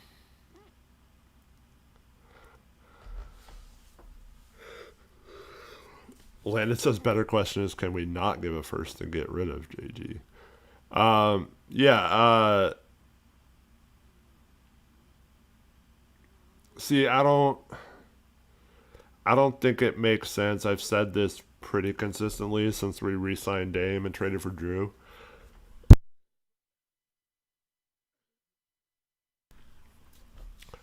Uh, I I just feel like it didn't make it like so you didn't have to trade Jerami, but I feel like Jerami was fine for the most part when he had like a defined role, and then when they asked him to do too much, I mean, he had a few good games, but I felt like it kind of derailed him a little bit, and then of course he was not good in the playoffs. But overall, I feel like Jeremy is one of the guys I was just mentioning that if he's down in your rotation and not like a huge starter or anything like that, or even your sixth man, I think he's still a good piece to have. It just kind of sucks that it's at that price tag. But I really don't feel like they should just move him to get rid of him because, well, one, I think it's important to keep some of their bigger salaries in case they do have a big move they can make in the future. Because that would be the worst case scenario, is finally finding a big time trade. But we went so cheap on contracts and got rid of a lot of our overpaid guys that we didn't have the contracts to match.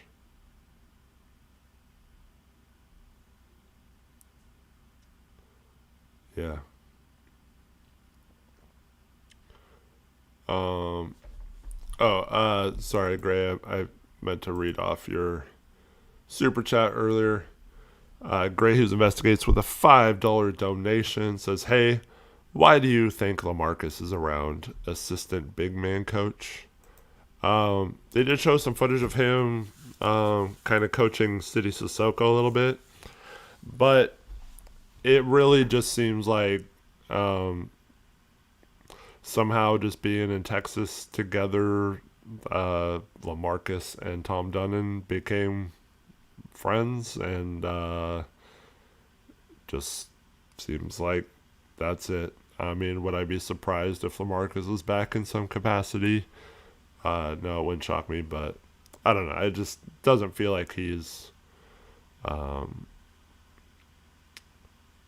I don't know if there's some like ulterior motive for him being around. I think he was just a guest of Tom Dundon because they know each other somehow.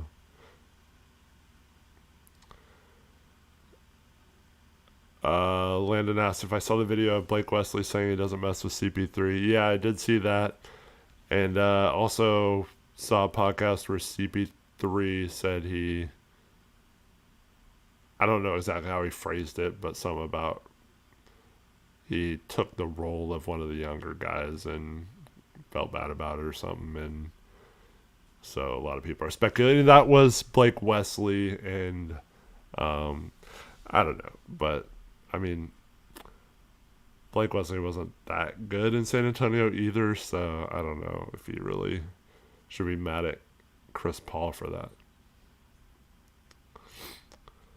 Ryan says we don't need LaMarcus back. It wouldn't be to play.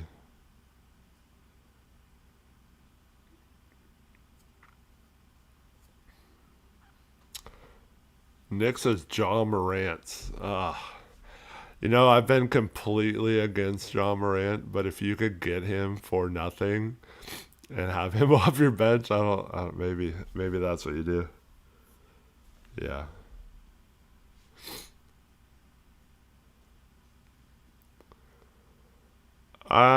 Is Blake Wesley back on a minimum next year? That's a tough one. I know they liked his energy and stuff. I don't know if that's enough to bring him back. Bring him back next year though. We'll definitely see about that. Um, yeah. Oh yeah, I know. Lamarcus is a traitor too. Yeah, I know. Yeah. See, a lot of it I think depends on if the Blazers make a big trade. Because if they do, it's almost certainly going to be like two or three players for one. And then they're going to have multiple open roster spots to bring back a Blake Wesley. Maybe sign Caleb Love, that kind of stuff. Pick up the option on Sissoko, things like that, just for filler. But yeah, I don't, it's tough because if they did resign Robin Tease, that doesn't really leave many spots for someone like Blake Wesley. So I don't know.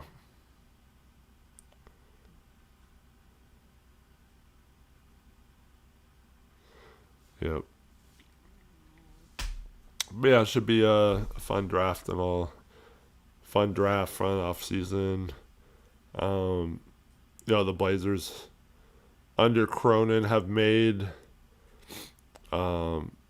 couple of trades in the 24 hours leading up to the draft. Um, so yeah, I think when the draft is, let's see, when is the draft this year?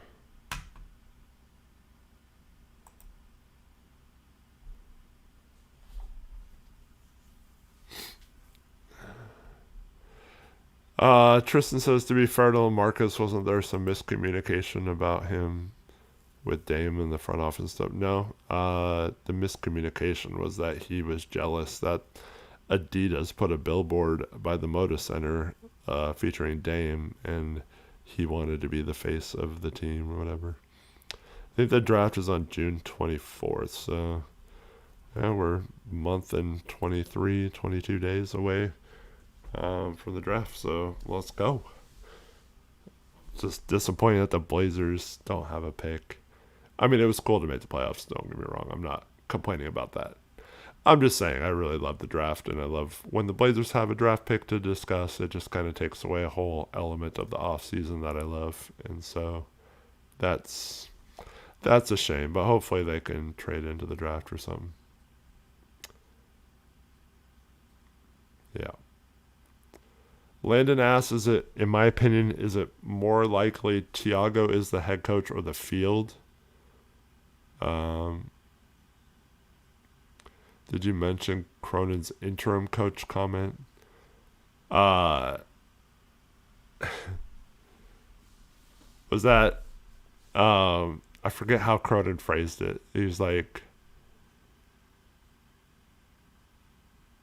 was it Quick that kept saying something to the effect of, is is he currently the coach? And he was like, he's the interim coach or something like that.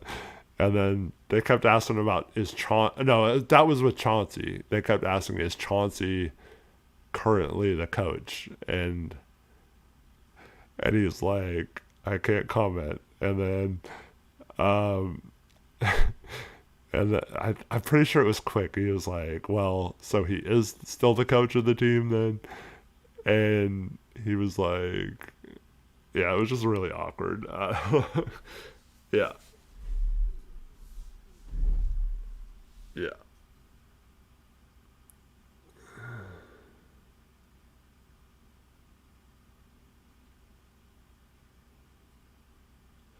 Yeah, he definitely held or hid behind not being able to comment on it. So, yeah,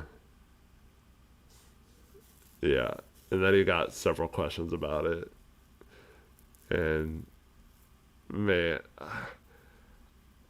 I felt like one or two of those questions were like, that has nothing to do with his legal case or anything to do with that. Like, so I know you were instructed not to say anything about the case, but it really seemed like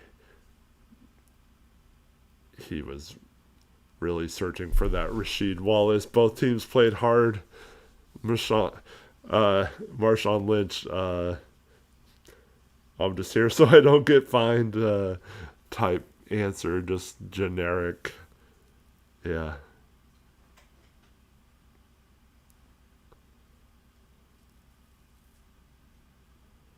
Yeah. It was funny that, yeah, most the players that were asked about Chauncey, or that Chauncey came up within the context of an answer or something, they had no problem mentioning him. It is, though, awkward hearing. It wasn't that long ago, back in October, where he was the coach, and it's crazy.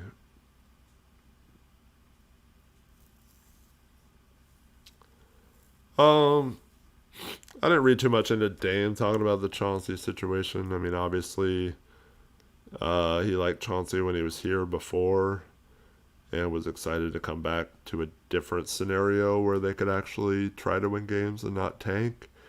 Um, so I think he was excited about playing for Chauncey again, but he also had a lot of nice things to say about Thiago, and said that Thiago was one of the reasons why they were having success down the stretch. So, yeah.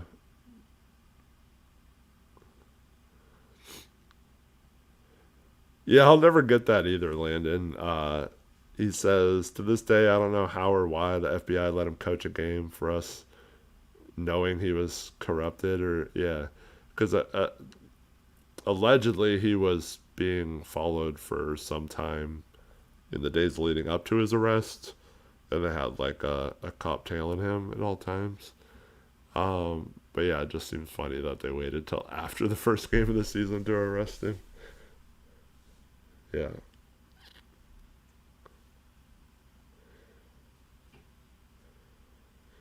Kirk says Cronin and Chauncey are good friends. I find it hard to believe you didn't know some of the shady stuff going on.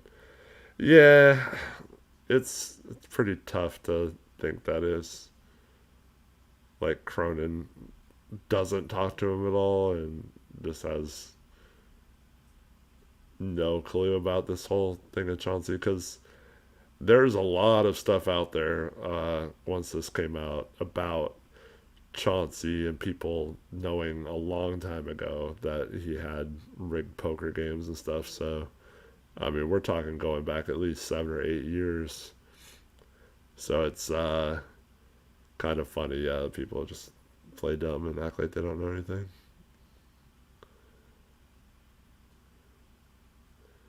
You can't tell me Cronin never played poker with him. Yeah, we can't make wild speculation, but yeah, it seems like, if with how much they're around each other, going, if Cronin went on road trips with the team and stuff like that, that they wouldn't get a game together. But maybe those were on the up and up. Yeah, Kirk mentions they played high school basketball against each other. Yeah, they've talked several times about the story about meeting in the high school championship game, I think it was.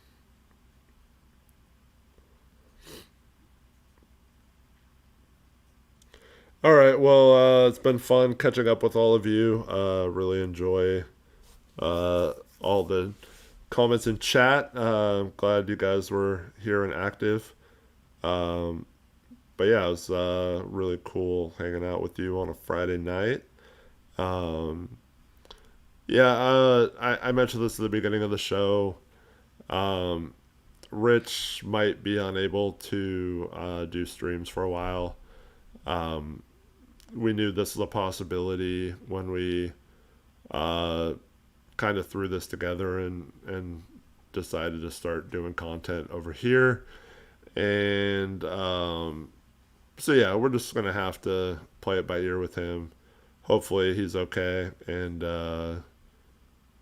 can figure his stuff out and get in a position where he can stream more consistently. But for right now, for the next few weeks. So it might be kind of difficult for him, and that's okay. I'll pick up the slack, and I'm used to streaming, and so I love it. I love just chatting with you guys and hanging out, and it won't always be on weekend nights, but and not as long as streams, but yeah, just it's fun to hang out and just talk some Blazer basketball and maybe some basketball in general on future streams. And got a lot of stuff coming up between the draft lottery and the combine and all that kind of stuff. There's only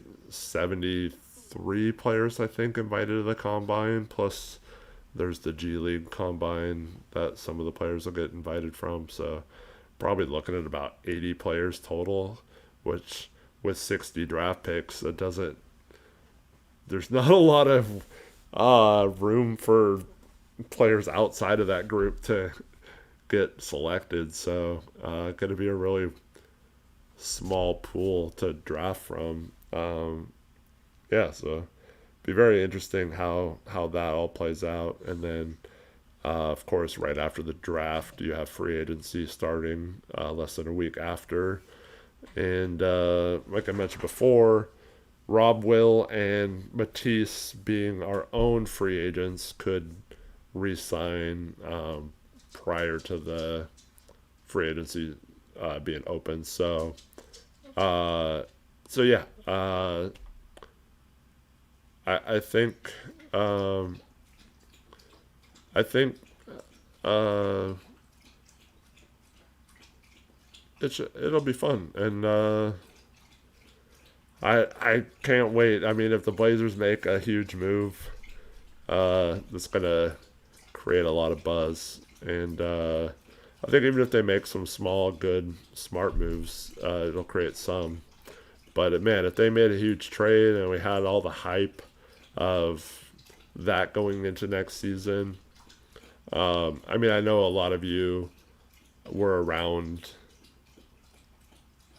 for some of the big trades in the past, but for those that weren't, when we traded for Scottie Pippen in '99 and also Steve Smith, like, it was just an incredible feeling. Like, wow, the Blazers are actually going for it. Wow, this team is loaded with talent, and to have that feeling again coming off, a season which brought some joy back to watching Blazer basketball. And sorry about the dog drinking water. Just the joy about watching Blazer basketball again this season, especially towards the end. And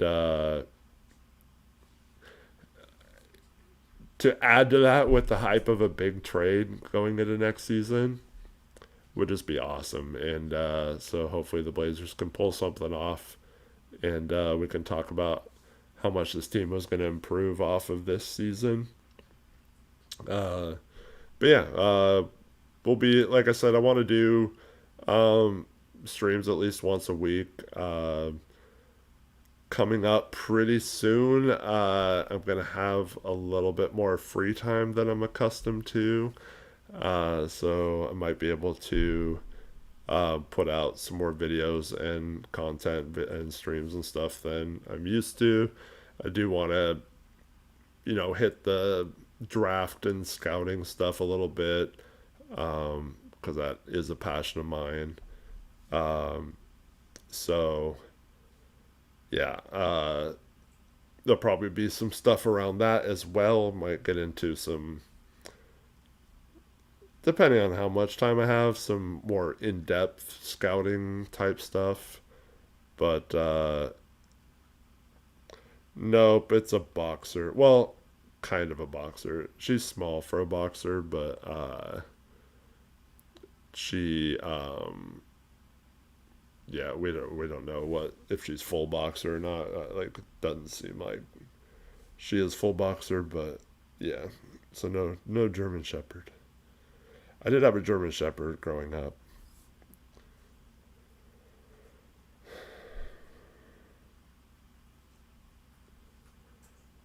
Taylor's asking if we have uh, a mid-level exception, I think is what you meant to ask, right? Um,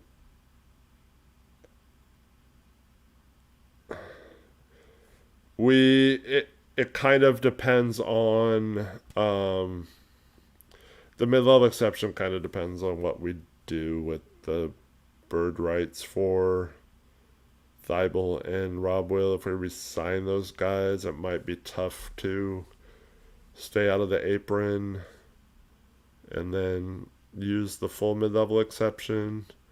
But I think we should be able to get at least a smaller one. But yeah, I don't know how much they want. If they're talking about making a trade, I mean, once again, this could just be lip service. But if they're talking about making a trade that puts them into the tax, but they're willing to do that if it's like a winning move, I don't know if they're gonna want to hard cap themselves at that first apron, which could in turn prevent them from making a big trade later on.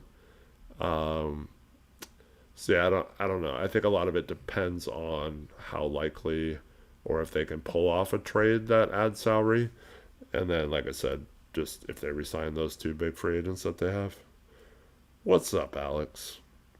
Sorry about your Cavs tonight, but game 7. What's up, Carson? Game 7 on what day is that? Is that on Sunday? And then also the Pistons Magic game 7 as well. Yeah.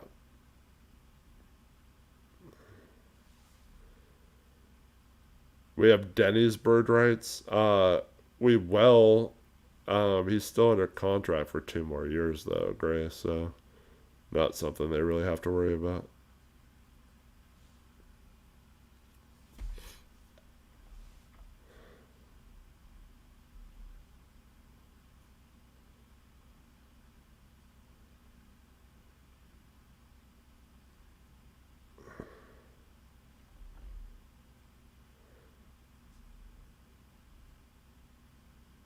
Tyler says, is Dame advocating for Splitter like he always does for his coaches and teammates, even if it isn't the best option for the team? Um, I don't know if he's advocating for him, but he did have some nice things to say and did credit him for the success down the stretch. So, yeah.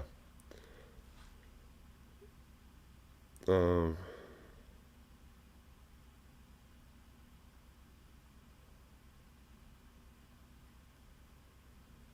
yep. All right, guys. That's going to do it for this episode. Really fun talking with all of you. And, it's Fridays for most of us, at least, heading into Saturday morning. But hopefully you all have a great weekend. Does anyone have any fun plans real quick on their way out? I got coaching girls basketball in the morning, and then my daughter has after that a soccer game, so just double dipping 2 sports tomorrow, and then she's also got a soccer game on Sunday, and then my other son um, has a soccer game tomorrow as well. So that's pretty much it. Just youth sports for me this weekend. Yeah.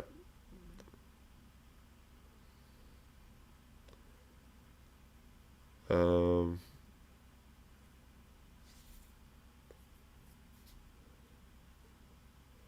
Umar says he just had lunch, already 5 p.m. on Saturday. That's funny.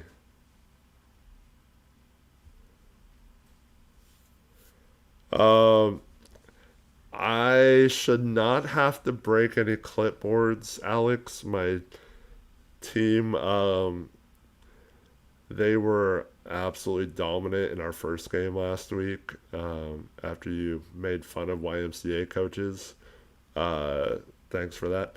But yeah, so we won last week 58-6, and so I mean, it should be. I think we're playing a better team this week, so yeah, it it might be a better game, but yeah, yep, Tristan, that was the score.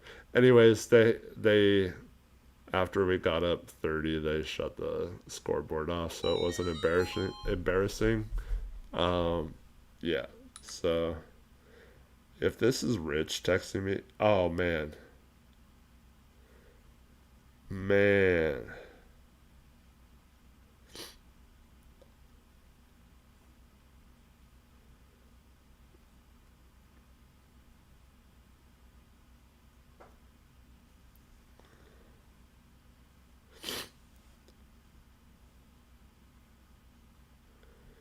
yep. Um, the opposing teams scored the ball 3 times. Let's just say that at some point the refs allowed a lot of um, traveling and double dribbles and stuff by the other team, but yeah, uh, yeah. It was, to be fair to the other team, it was so this league. Well, I don't know about other teams, but there was just like a certain amount of kids or girls that signed up, and then they just split the teams up. I don't even know how they split the teams up. I mean, some coaches and some players request to be on the same team, so maybe those players requested to be on a team together, but it was very unfair. I felt bad in terms of skill and size and stuff between my team and the other team. So, um, but yeah.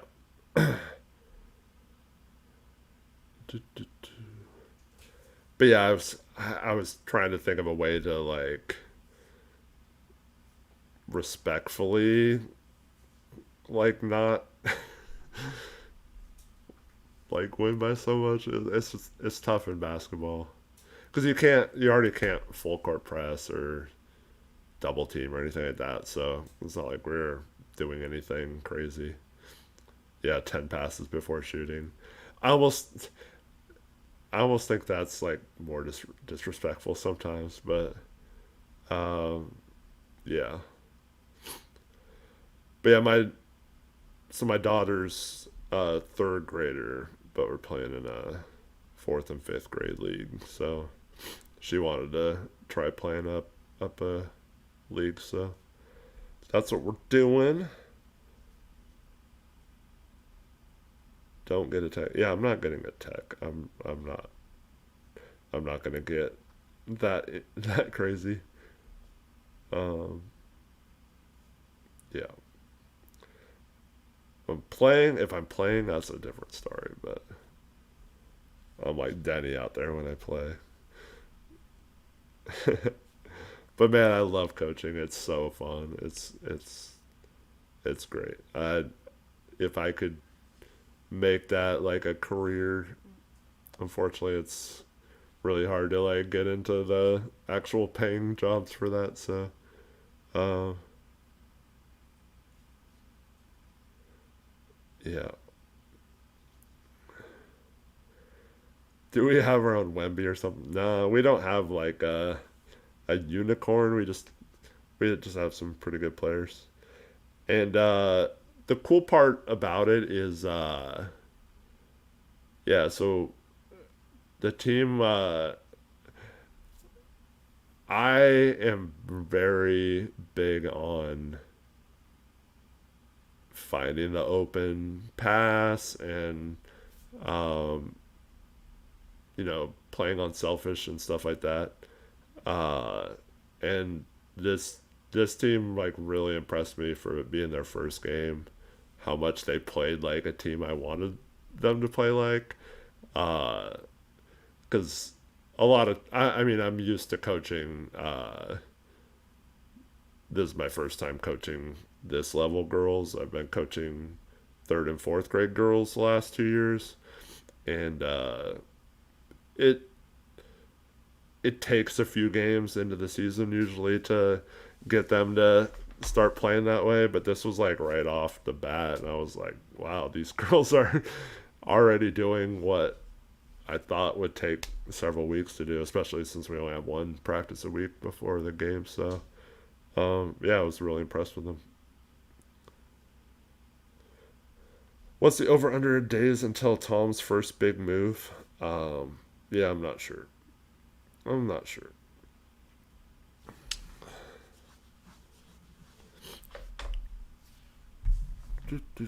Um,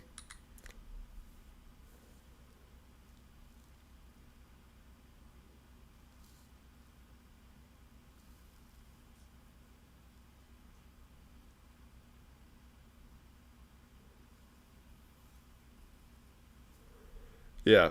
Um,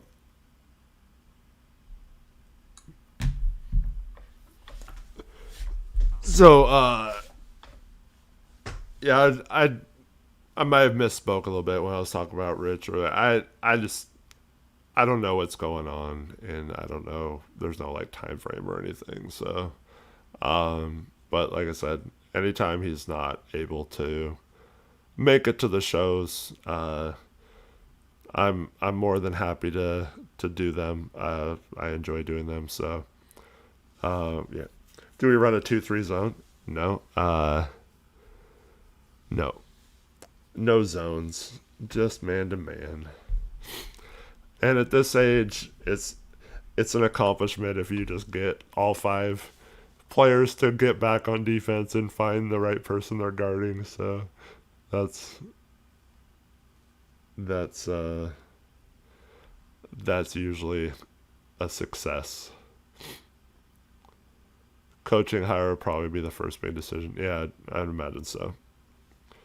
Um, yeah, so just want to thank everyone for joining me tonight. Um, have I chewed a player out yet? No, I will not chew out a kid. Like that's not my style. So um, I'm very much. I have expectations. I want them to play a certain way. I want them to learn how to play a certain way, but it's never in like a mean spirited or like a hole way. Very first practice of any team I coach, I always start by saying like everyone misses shots, everyone turns the ball over, everyone makes a bad decision or something like multiple times in a game. No one is perfect, and I'll never be mad at anyone for missing a shot or throwing a bad pass or anything like that. But you can control how you react to those and how you handle yourself. So like if you miss a shot and you put your head down and you pout while you're the person you're guarding goes down and scores on the other end, or if you turn the ball over and do the same thing, those are things you can control. So I'm always big on trying to get them to realize making mistakes is going to happen, but just learn from them and get the ball back on the other end, or like go try to make a play to make up for it. So, but it's never like in a mean way. Of course not. It's like they're freaking elementary kids. Like come on. Yeah. Do they do the wristbands with the colors and matchup? No. They do kind of like at the beginning of the game stand across from each other and like figure out who they're going to match up against. But no, they don't. They don't do that. Um, yep. All right. Well, thank you, everyone. Hope you all have a great weekend. Should be nice if you're in the Portland area. So should be good weather if you want to go out and have some fun. And hopefully we have a lot of cool Blazer stuff to talk about this summer and off season with trades, coaching, decisions on if Joe's going to stay as GM, what Tom Dundon does, how cheap he's going to be. No, just kidding. But yeah, side note real quick, I am hearing some stuff that the coaching rumors aren't anywhere near as bad as what is being reported, and that there is a bit of a smear campaign. But yeah, wow, Trevin, okay, you fixed it though, Trevin? Trevin's out here banning people when we say we're not banning anyone. Yeah, so I have heard that it isn't anywhere near what is being described. And yeah, Cronin said that too, but I'm just telling you guys that I heard behind the scenes that it's not as crazy as it seems. Oh wow, Trevin might have to have his mod privileges revoked. No, just kidding. Anyways, have a good night, everyone. Really, really appreciate you all for watching.